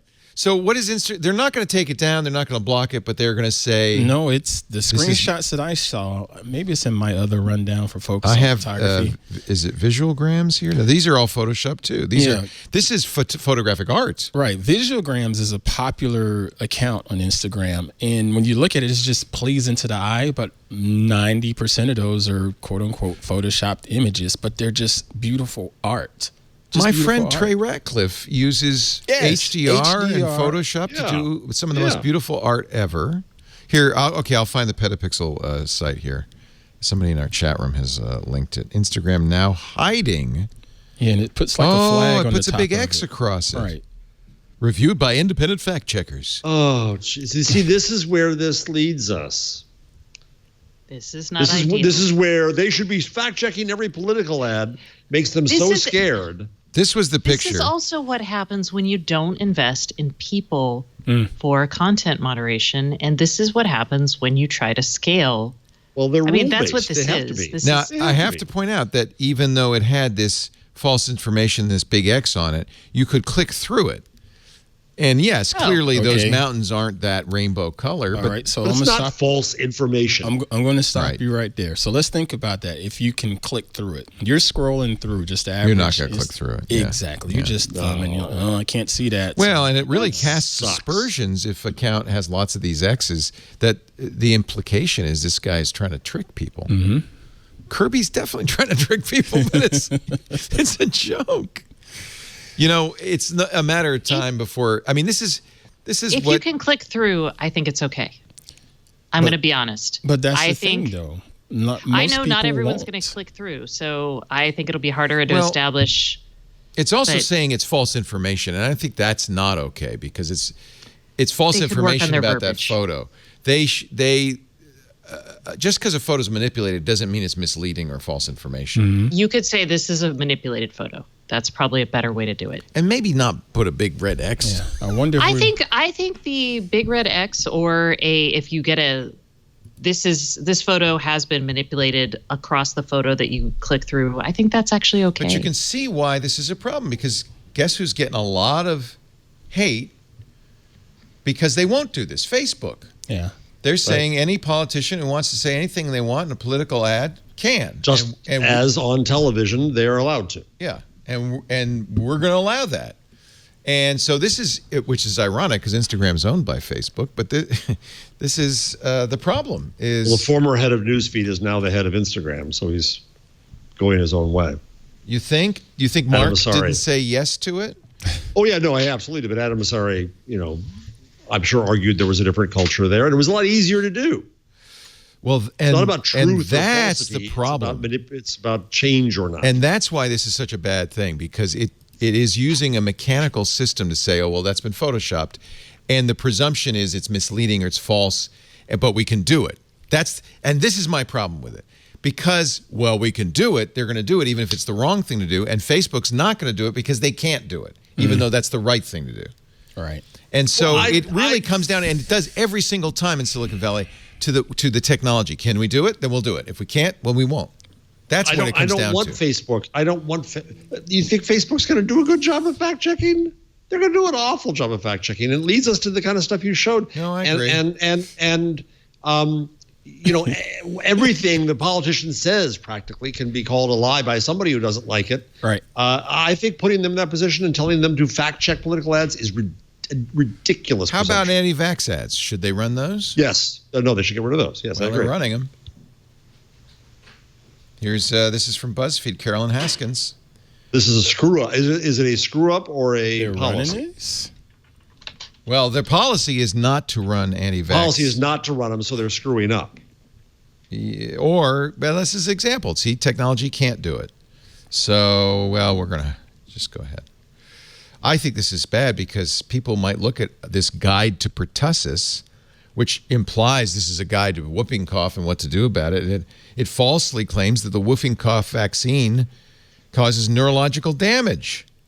Instead, you should buy a product from the company that makes this pamphlet that contains elderberry elixir, vitamin C powder, and a mixture of herbs. So is a human they're going to get fooled by this? Yes. Yes. Yes, they're going to screw up.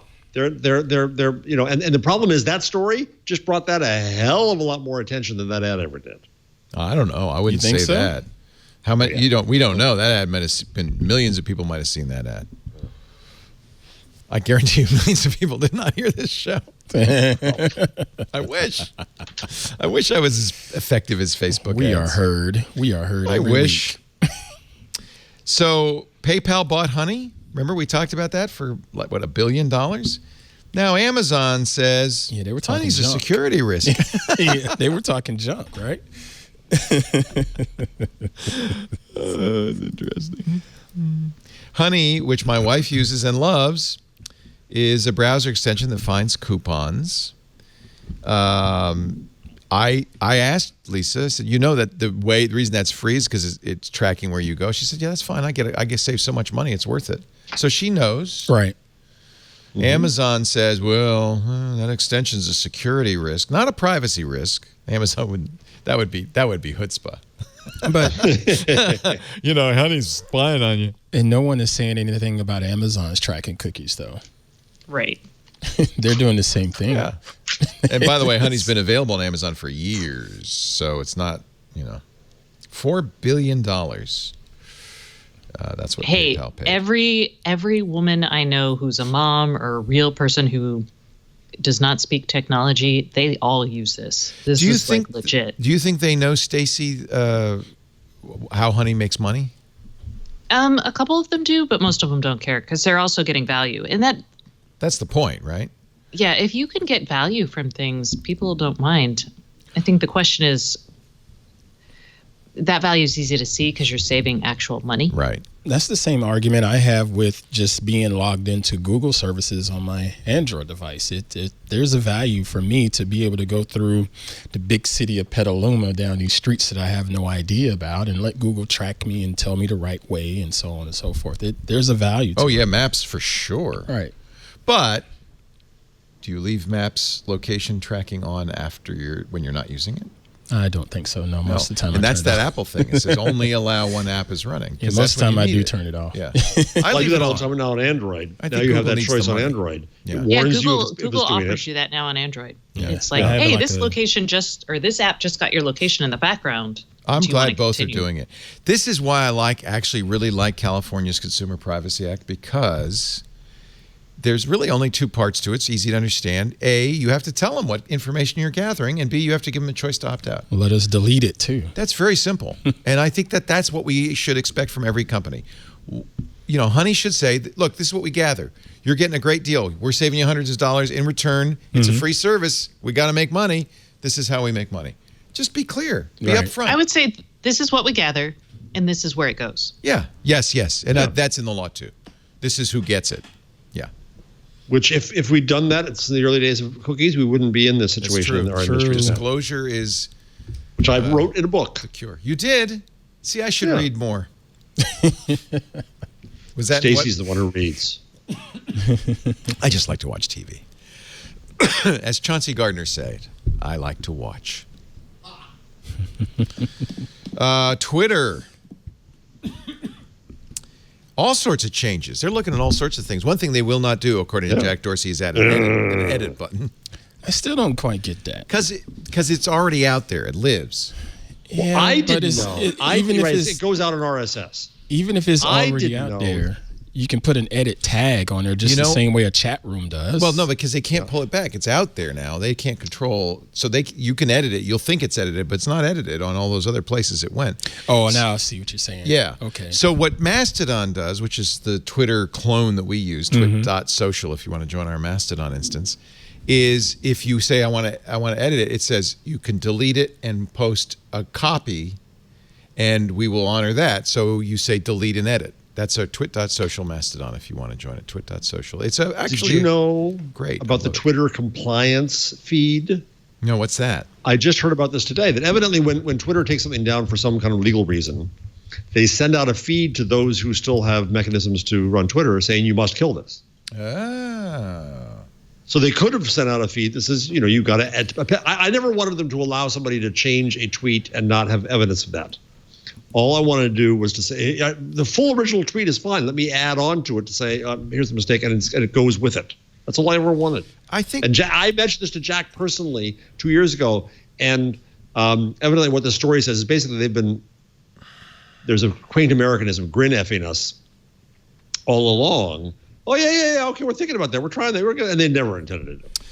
Honestly, it might be easier now, but when there were lots of third-party apps.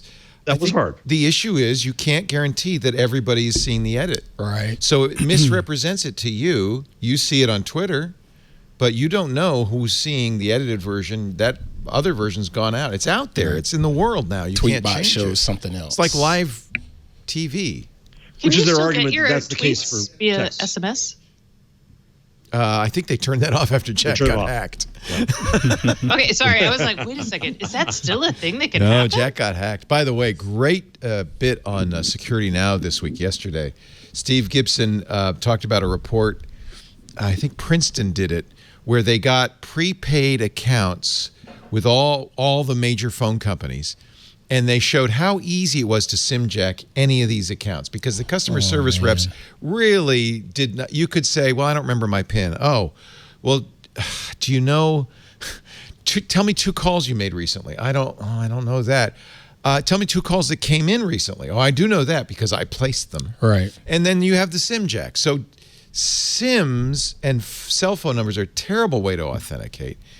This is a great story, and listen to Security Now because he talks about this and shows the whole process. But the point being, that's how Jack Dorsey got hacked, because they did have a way to tweet without authentication. Right. Because it's from your number. It must be you. Except, and it's not like customer service people are paid enough to care. No, their job is customer service. They do care.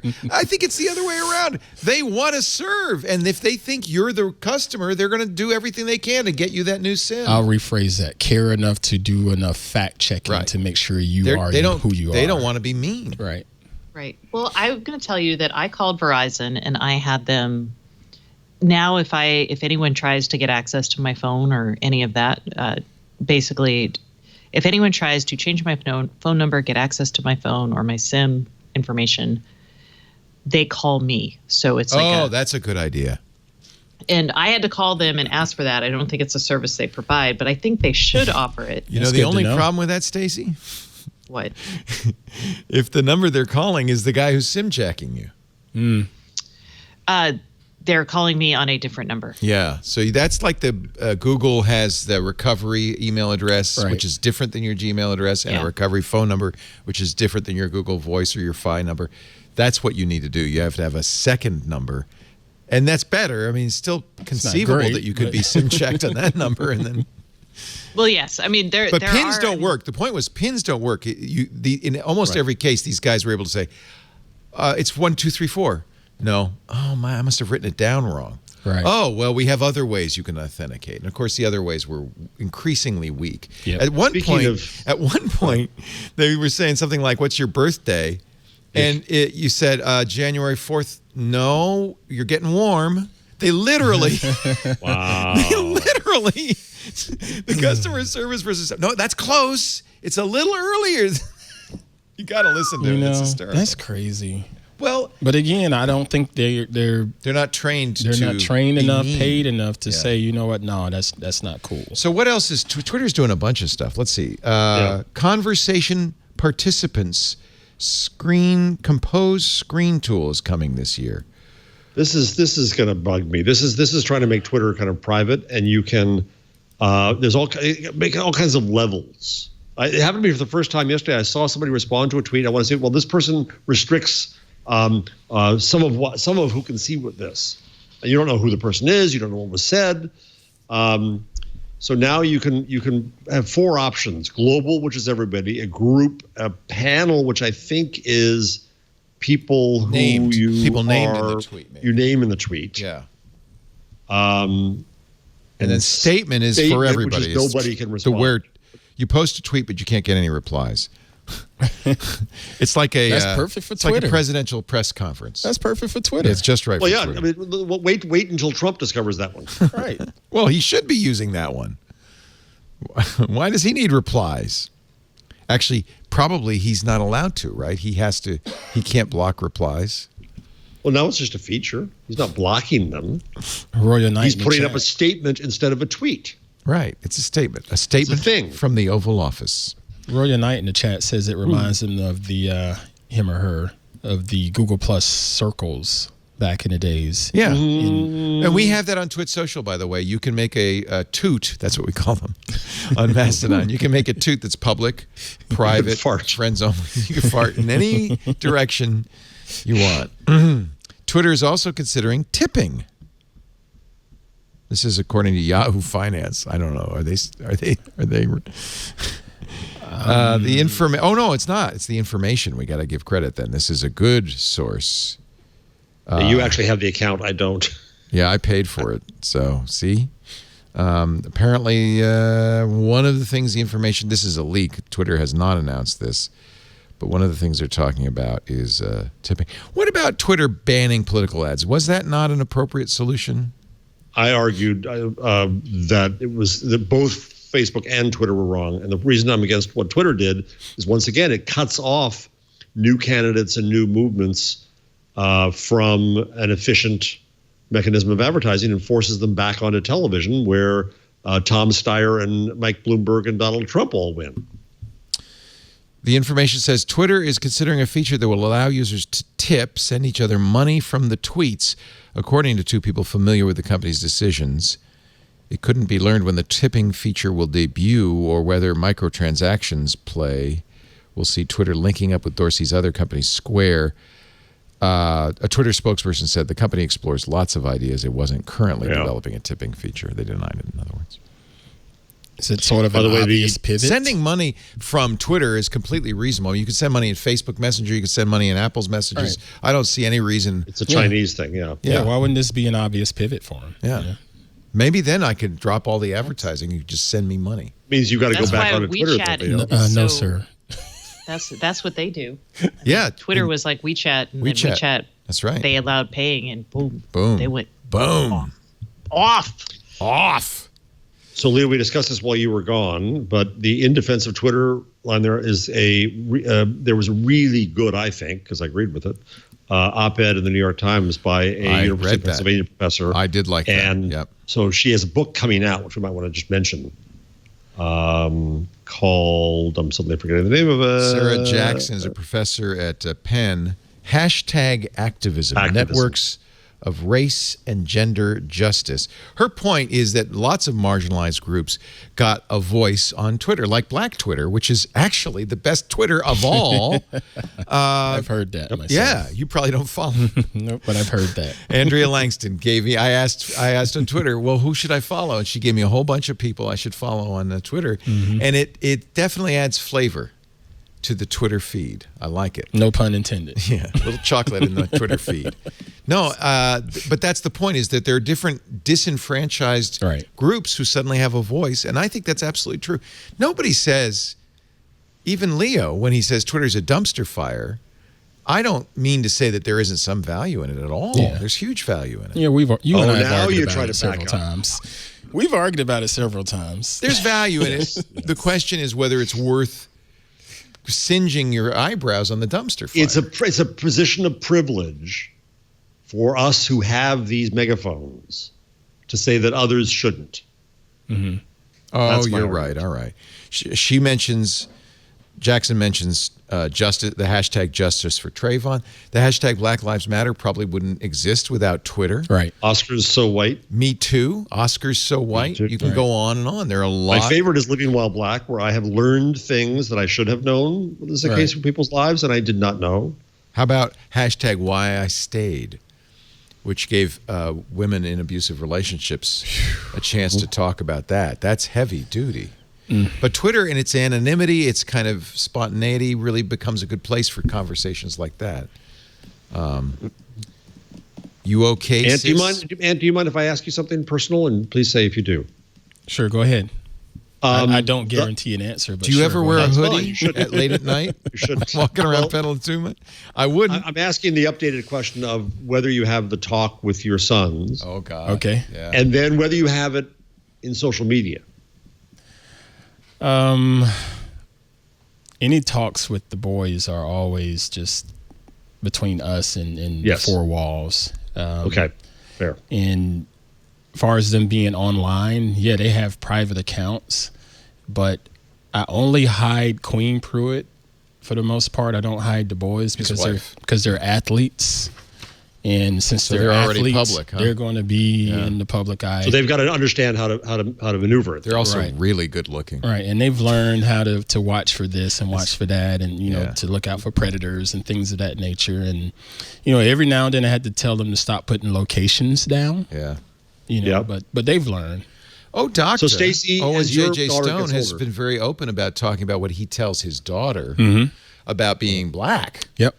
Because Doctor drives a fancy car in a fancy neighborhood and gets pulled over weekly for driving while black. Yep. And he is very open with her about, you got to understand racism and you got to understand what's going on. We've had those conversations prior to coming to California, and that was part of the discussion of deciding to come to California. It's like, it's going to be different because some things we're not going to see here. Not to say that it doesn't exist, but it's a pretty strong chance. It's a different kind of racism. Right, you know. Yeah.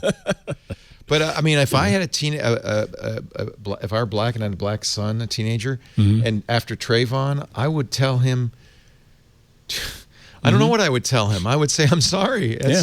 I told my Ta-Nehisi boys. Coates' incredible book, which was written for his son, is The Conversation. That's a letter to his son. Letter to his son, and it breaks your heart. My boys have dreadlocks and whatever those the hairstyles are called. I don't know. I don't have any hair. You're jealous, yeah.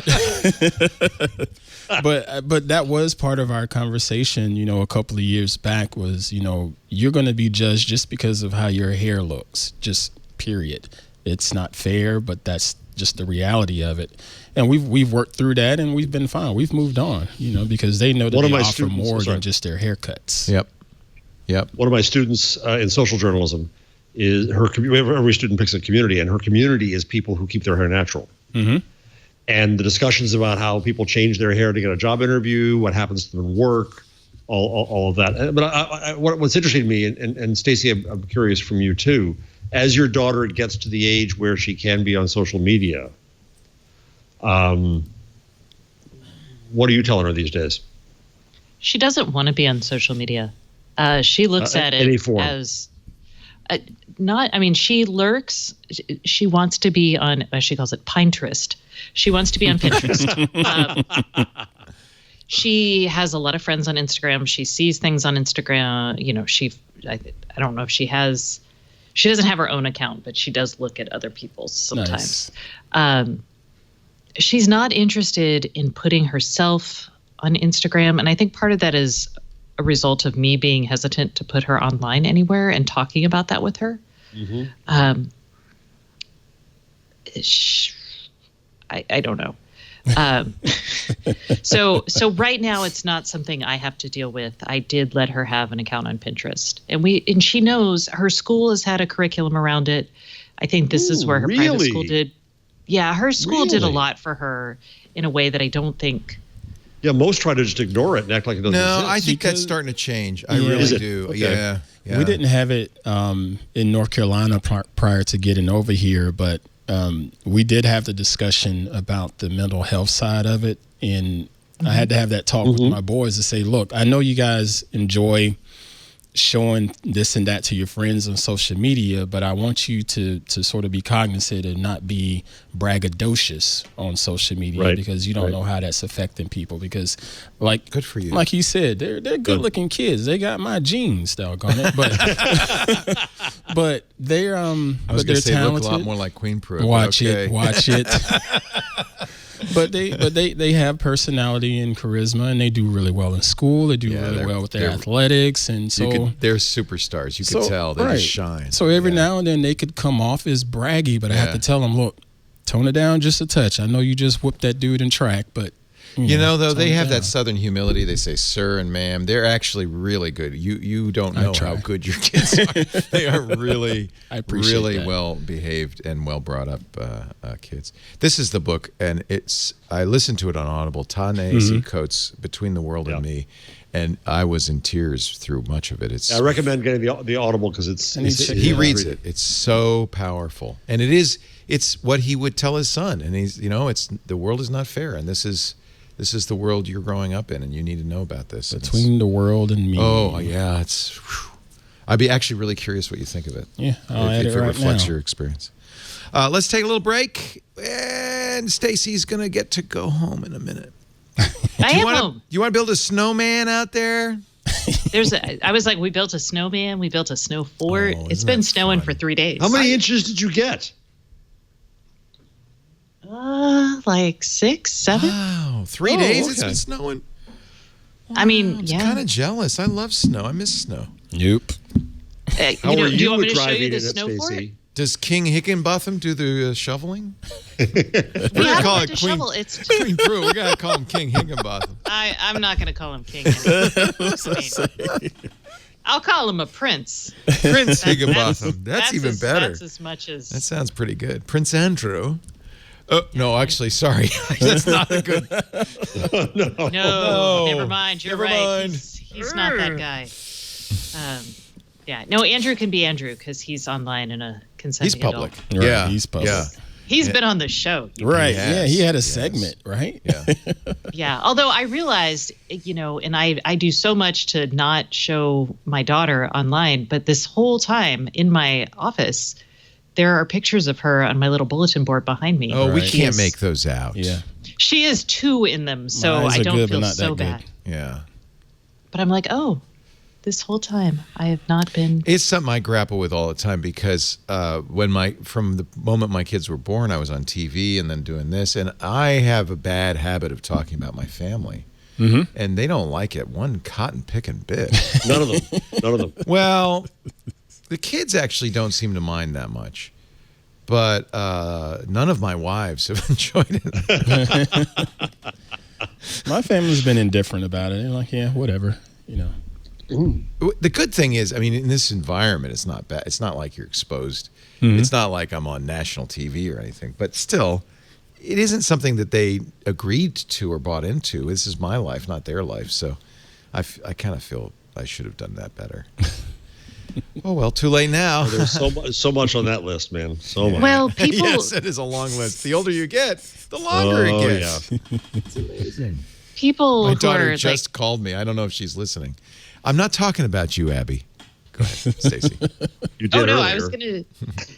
The people who started blogging in like 2004, 2000, and my daughter was born in 2006, and so that whole time period, everyone was putting their kids and everything online. I think and of Deuce and yeah. Yeah, and it was kind of normalized, but around when she was 2, I kind of got the heebie-jeebies about it, and we stopped.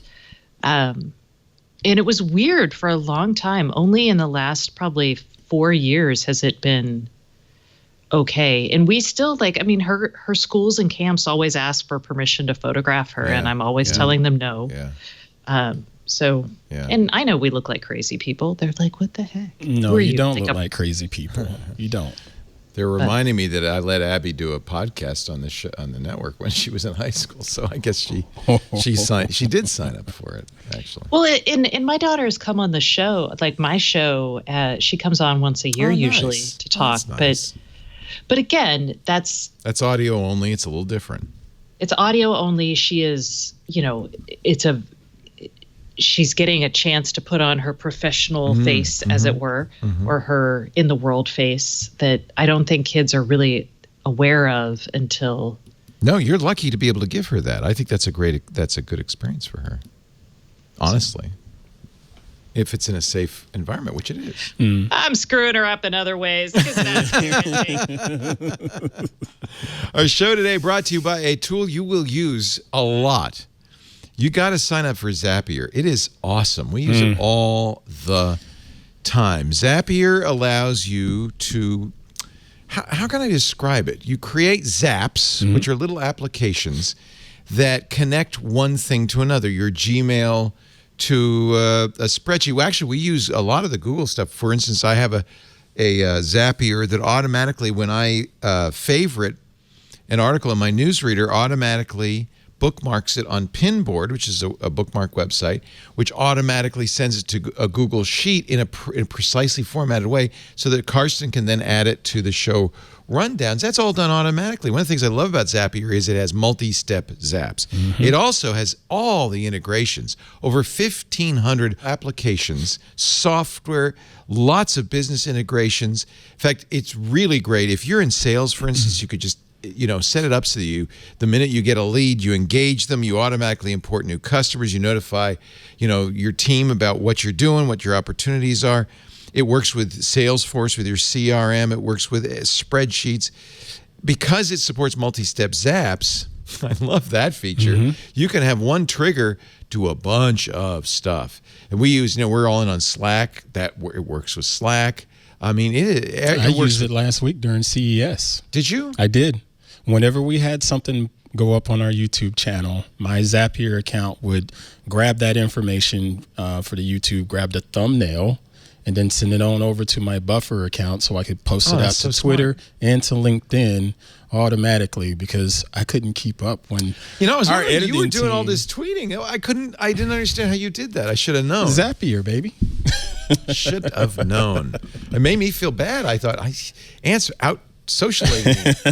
Zapier.com/twig. Connect the apps you use the most. Let Zapier take it for there. There is a free tier.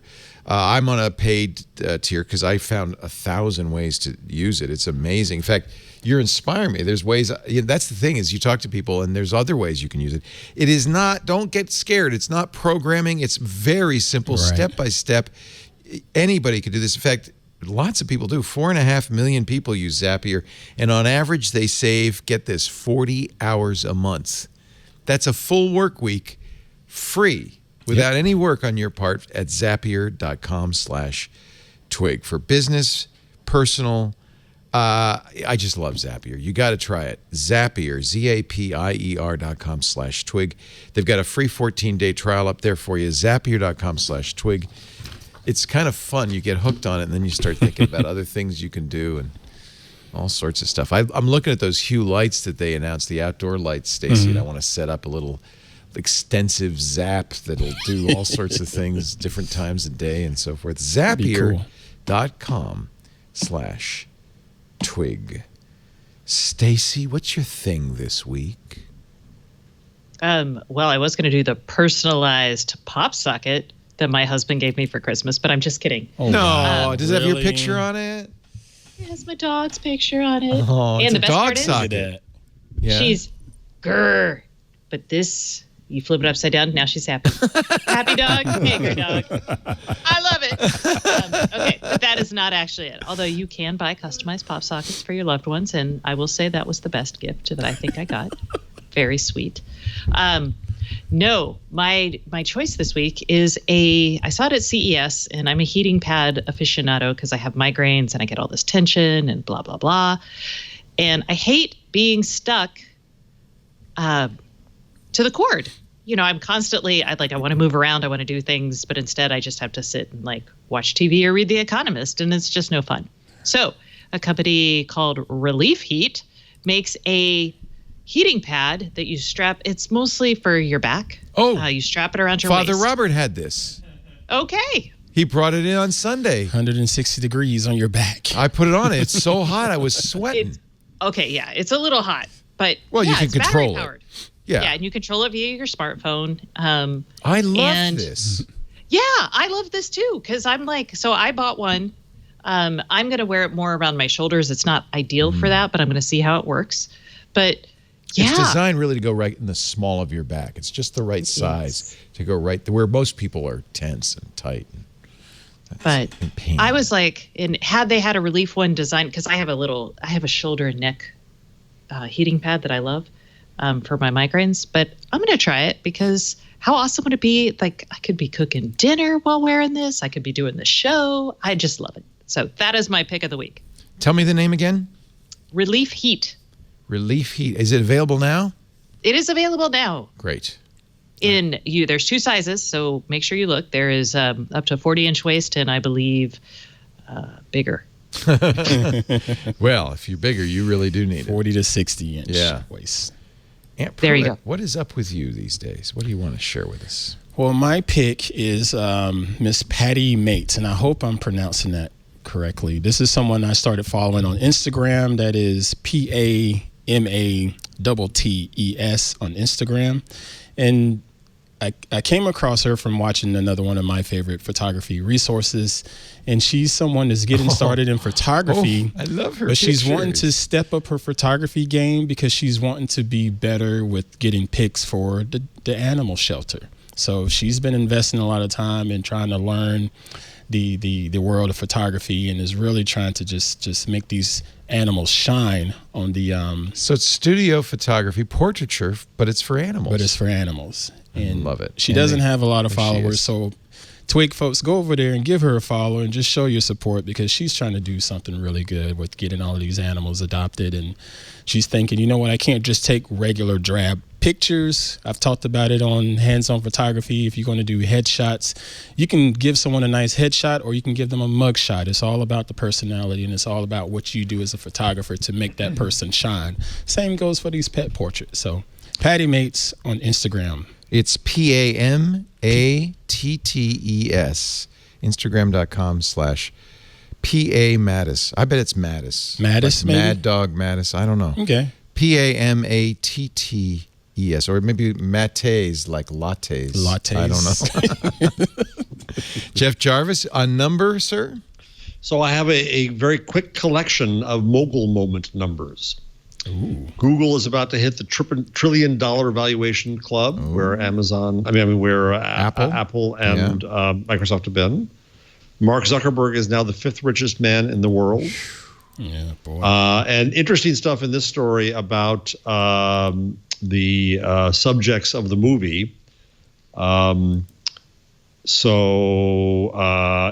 Severin, who complained about losing stock, is worth $12.3 billion. What? So he was the guy 12.3. who was like Mark's roommate and kind of get aced out of it, right? Did he never sued like the Winklevoss twins? Son. But you felt They had a fight, though. in the Social Network, you felt really bad for him. I guess not. He would have had a 30% stake, which was ridiculous. It was ignorant and naive that Mark did that. And Dustin Moskovitz, who was the other kind of roommate partner, sold some of his shares, the fool. Nonetheless, his holdings now are worth $7.2 billion. If he'd held on to them, it would be worth $27.4 billion. What's the what is the functional difference between having $7 billion and $20 billion? I know. I don't know, but I'd like to try to find You're out. infinitely rich in either case. Let me try to find out. Meanwhile, Ev Williams. You can have 20. I'll have 7. Okay. And we'll Let's When you sell the company, give us a little bit of a little bit. I'll just give you a little bit. A couple of billion each. Yeah. So then Ev Williams, who besides having Medium, has just raised another $271,828,182 for his third raise for his fund. Oh, not for Total Medium. size about $585 billion. No, he has a fund. The fund owned 9% of Beyond Meat. Oh. Is that the Impossible Burger is Beyond Meat? Yes. No, that's That's a it. different one. No, it's a different company. Oh. Did you have the Right, no, it's Impossible different, yes. Slider, Stacy, at CES? I've had Impossible Apparently the pork is burgers. good. Yeah. I've not tried the Pork would be slider. easier because it's so spiced. Yeah. So Ev invests in world positive startups. Good for him. Ollie Diamond Foundry, which makes diamonds in labs instead of mines. Plant-based food, Miyako's Kitchen, and AI. Here's the fun part of this one. The last round was 191,919,191 as a palindrome. Oh, 19191919191. This one is, again, 271,828,182 is a nod to the mathematical constant Euler's number. Euler's number, yes. Euler, thank you, yes. Not to make myself look like an idiot. And then finally, our last mogul moment of the day. You look like an idiot. Yeah, I know. Don't know Euler's number, my God. Euler's I'm sure constant. people will abuse me in this audience. E. And then the last mogul moment is that Jack Dorsey now eats one meal a day, which is more than he used to. Oh, he used to fast a lot, right? He'd like 3 meals a week. Yeah, so now he's doing a meal a day. He's looking kind of fat. I'm going to body shame Jack Dorsey. Jack. No, we're not body shaming anyone. No, but this is a guy you should body shame. Nope. You never have to body shame anyone, even if they're being obnoxious. Nope. What's Let with me the just nose ring, Jack? Let it flutter down like a little good fairy. Thank Oh, you, Stacy. okay. Thank Just you. got punched, Leo. I used to have a guy I worked with who said, no, it's just bad mojo. Don't do it. Bad mojo? Bad mojo. Some of it's Also, real. I about his did not reputation. know how to spell Euler's constant, so thank you, Jeff. And I didn't know how to pronounce it. So between the two of us together, I still don't know what the heck y'all are talking about, but I'm quite all right with that. It's E, but what does E stand? What does it represent? What is it a constant for, John? He's got the Wikipedia page up, as we all do right now. How many, show of hands, how many of you opened up Wikipedia? See, that's why we have a smart audience. Right. They look it up immediately. So they can show us up. No, I do. Oh, okay, I confessed to something on iPad today, yesterday. iOS today. Yesterday. First of all, I don't know the name of the show. That's the one. One of your shows. Some show I do. I don't know. I do it with Sarah Lane, right? No, I thought it was Megan. No, it's Micah. Micah, Sargent. some guy named Micah. Right. But I confessed to Micah, we're watching Ford versus Ferrari, which is very good. By That's the way, a good flick. it was good, and I didn't watch it at first because I thought I'm not into car racing. It's an Adam Carolla documentary. Did you know that? What do you mean? Adam Carolla did that documentary. That's his production. Adam Carolla made Ford versus Ferrari? That's him.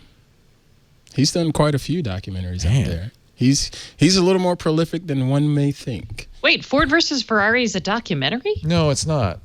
Oh, okay. But maybe it's a true story. It's a true story, not a documentary. Sorry. It's based on a true story? Yes, it's true. Okay. It's about Right. He did that. He also did Carol Shelby, and what is it called? Shelby. Enzo Ferrari and Lee Iacocca's in it, and it's great. Matt Damon plays Carol Shelby, and Ken Miles, who's the race car driver in it, is beautifully played by Christian Bale. But I confess, we're watching it, and we're watching it in a group with Lisa, my wife, Lisa's son, Michael, and Lisa's son's dad, Mike, who is a car guy. Maybe it was, I just felt a little bit like I should be, competing. So I'm surreptitiously Wikipedia-ing Oh no! the really? story. During the movie. Yeah. So, wait, watch what happens here. During the movie. Think Come that on, what man. happens. That was bad. I got away with it, though. Oh gosh. So can I just take a little? I opened an email. HLN changing its program lineup. Headline news. That's the CNN headline news. Yeah. So we complain about how awful, what a cesspool social media is, right? Yeah. Let me just quickly read the titles of their shows. Oh, God. Vengeance, Killer Coworkers. Forensic Files 2. Sex and Murder. Oh, boy. The Killer Truth. Vengeance, Killer Families. Very Scary People. Death Row Stories. Dead Wives. But just like Club. MSNBC on weekends Real runs life Lockup. Lockup now looks like Nothing the Hallmark compared to Channel. that. You know what? This is what happens to every cable channel eventually, because no one watches them, so they have to finally go sensational. That's even Tech TV. Pretty much. We started showing, Cops. Literally overnight, they were showing Cops reruns. Right. Yeah. Bad boys, bad boys. It's like it's embarrassing. But it looped people in for some reason. Well, sorry for Thunderbirds. that detour, but I just was amazed. All right. Well, I think. What was Mike Bloomberg's weird tweet on debate? Oh, you didn't see this? His whole account went wacky during the debate. And the weirdest of all was find Mike's face in the meatball. And journalists were sure it was hacked. And they kept on going to them. Is the account been hacked? What's going on? And then no, but hey, we got your attention. Mike's given billions to charity, but refuses to give another cent to his lazy slacker nephew, Dwayne. This is the Team Bloomberg Twitter at Mike 2020. Mike has eaten Clams Casino for breakfast, lunch, and dinner every day for the past 30 years. But the best one is spot the meatball that looks like Mike. And I guess there are pictures. It doesn't look like him. Wow, that's uncanny. It really looks just like him. Oh, my goodness. You serious? You know what? That's viral marketing, kids. That's disgusting. That's viral marketing. Wow. Wow. Boy. Jeez. What is? Oh, by the way, did you go to Google and search for The Wizard of Oz? Is this old? I don't know. Oh, yeah. No, this is old. Yeah. Oh, it's old. Never mind. Don't do it then. No, it's fun. The house lands on Dorothy. It's all right. It's fine. We don't have to do it. We don't do it. I'll leave it as an exercise. It goes black and white, right? The page goes black and white. How do I, what do I Google? Click on the shoes. Click on the shoes. I don't see. Oh, I'm on. You That's did it why wrong. I'm not on Google. I'm on Start Page. I'm right. on a privacy respecting Google. We're on Brave browser, baby. Yeah, that's why I'm not. I respect my privacy. Okay, you click on the shoes. They click together 3 times. The page whirls around like you're in a tornado, and it goes black and white, just like the movie. Ladies and gentlemen, that concludes this thrilling, gripping edition of This Week in Google. Stacey Higginbotham, say again? Click again? Click the tornado? Now what? Oh, the house comes out. And it lands on the witch, twirls around again, and goes back in color. How cool. So exciting. When I is can't Danny stand Now Kaye click on coming the out? shoes. But no, we did already. Oh, God, it's going to go on forever. We're in a loop. We're stuck in a Wizard of Oz loop. Stacey Higginbotham's at StaceyOnIoT.com. Go and subscribe to her free newsletter. She's on Twitter at GigaStacey. And, of course, she and Kevin Toffel do the Best Darn IoT podcast after our own Smart Tech Today. Send her snowshoes. Yeah. Is it dark out now? It's getting there. It's One more here, you picture wanna- of the snow. Yeah, one more One picture more of picture of the snowpocalypse. Snowpocalypse. There's our snowport down there. Snow. It finally Snow. stopped, looked like. It won't did be stop long. snowing, yes. Nice. So we're good. Beautiful, beautiful. Look at the pine trees with the snow on their branches. So pretty, so pristine. Yep. Aunt Pruitt is, I almost called you Aunt Higginbotham. Aunt Pruitt is a host of a number of shows on this here network, including Focus on Photography, Hands on Photography, and of course a regular on This Week in Google. Twit.tv/hop. You should really watch Hands on Photography. It's a great show. And Focus on Photography is like a roundtable discussion about photography. 2 really excellent shows. Focus on Photography is going to be fun. We have concert photographer Mr. Alan Hess. Oh, I know joining Alan. us tomorrow. Oh, that's going to be fun. Yes, and he's quite passionate. I'll say that. Oh, and boy, it's hard to get good because the lights are The weird. lights change every yeah. millisecond. Oh, that'll be great. I'll be sure to listen to that one. Yep. Jeffrey Jarvis, he is our great friend, professor of journalism at CUNY. He's the Craig Newmark chair of the Town Knight School of Professorial stuff. Where's that lower third of his? Put the big lower third up so I can read it. By He's the way, Leonard Town professor. there Yes. came a moment in the show when I suddenly went off pink to human. Yeah, we've been working on you, and we're pretty soon. I think we're going to get. It's the new cyborg with the plastic-like flesh. Yes. It's very realistic. Yes. Buzzmachine.com is his blog, although he also cross-posts on Medium because Ev needs the money. And he's at Jeff Jarvis on the Twitter. What's your Twitter handle, Ant? Is it Ant_Pruitt? Ant_Pruitt. Okay, we should mention that too. Thank you very much. Thank you all for being here. We do This Week in Google every Wednesday, 1:30 Pacific, 4:30 Eastern, 21:30 UTC. You can watch us do it live at twit.tv/live. There's also an audio stream there. You can also subscribe to the show. In fact, just go to the website, twit.tv/twig. Click the subscribe to audio or subscribe to video button. Will help you do it. Or you can go to your favorite podcast application and search for This Week in Google. Subscribing is a good thing, as Martha Stewart would say. Thank you all for being here. We'll see you next time on This Week in Google.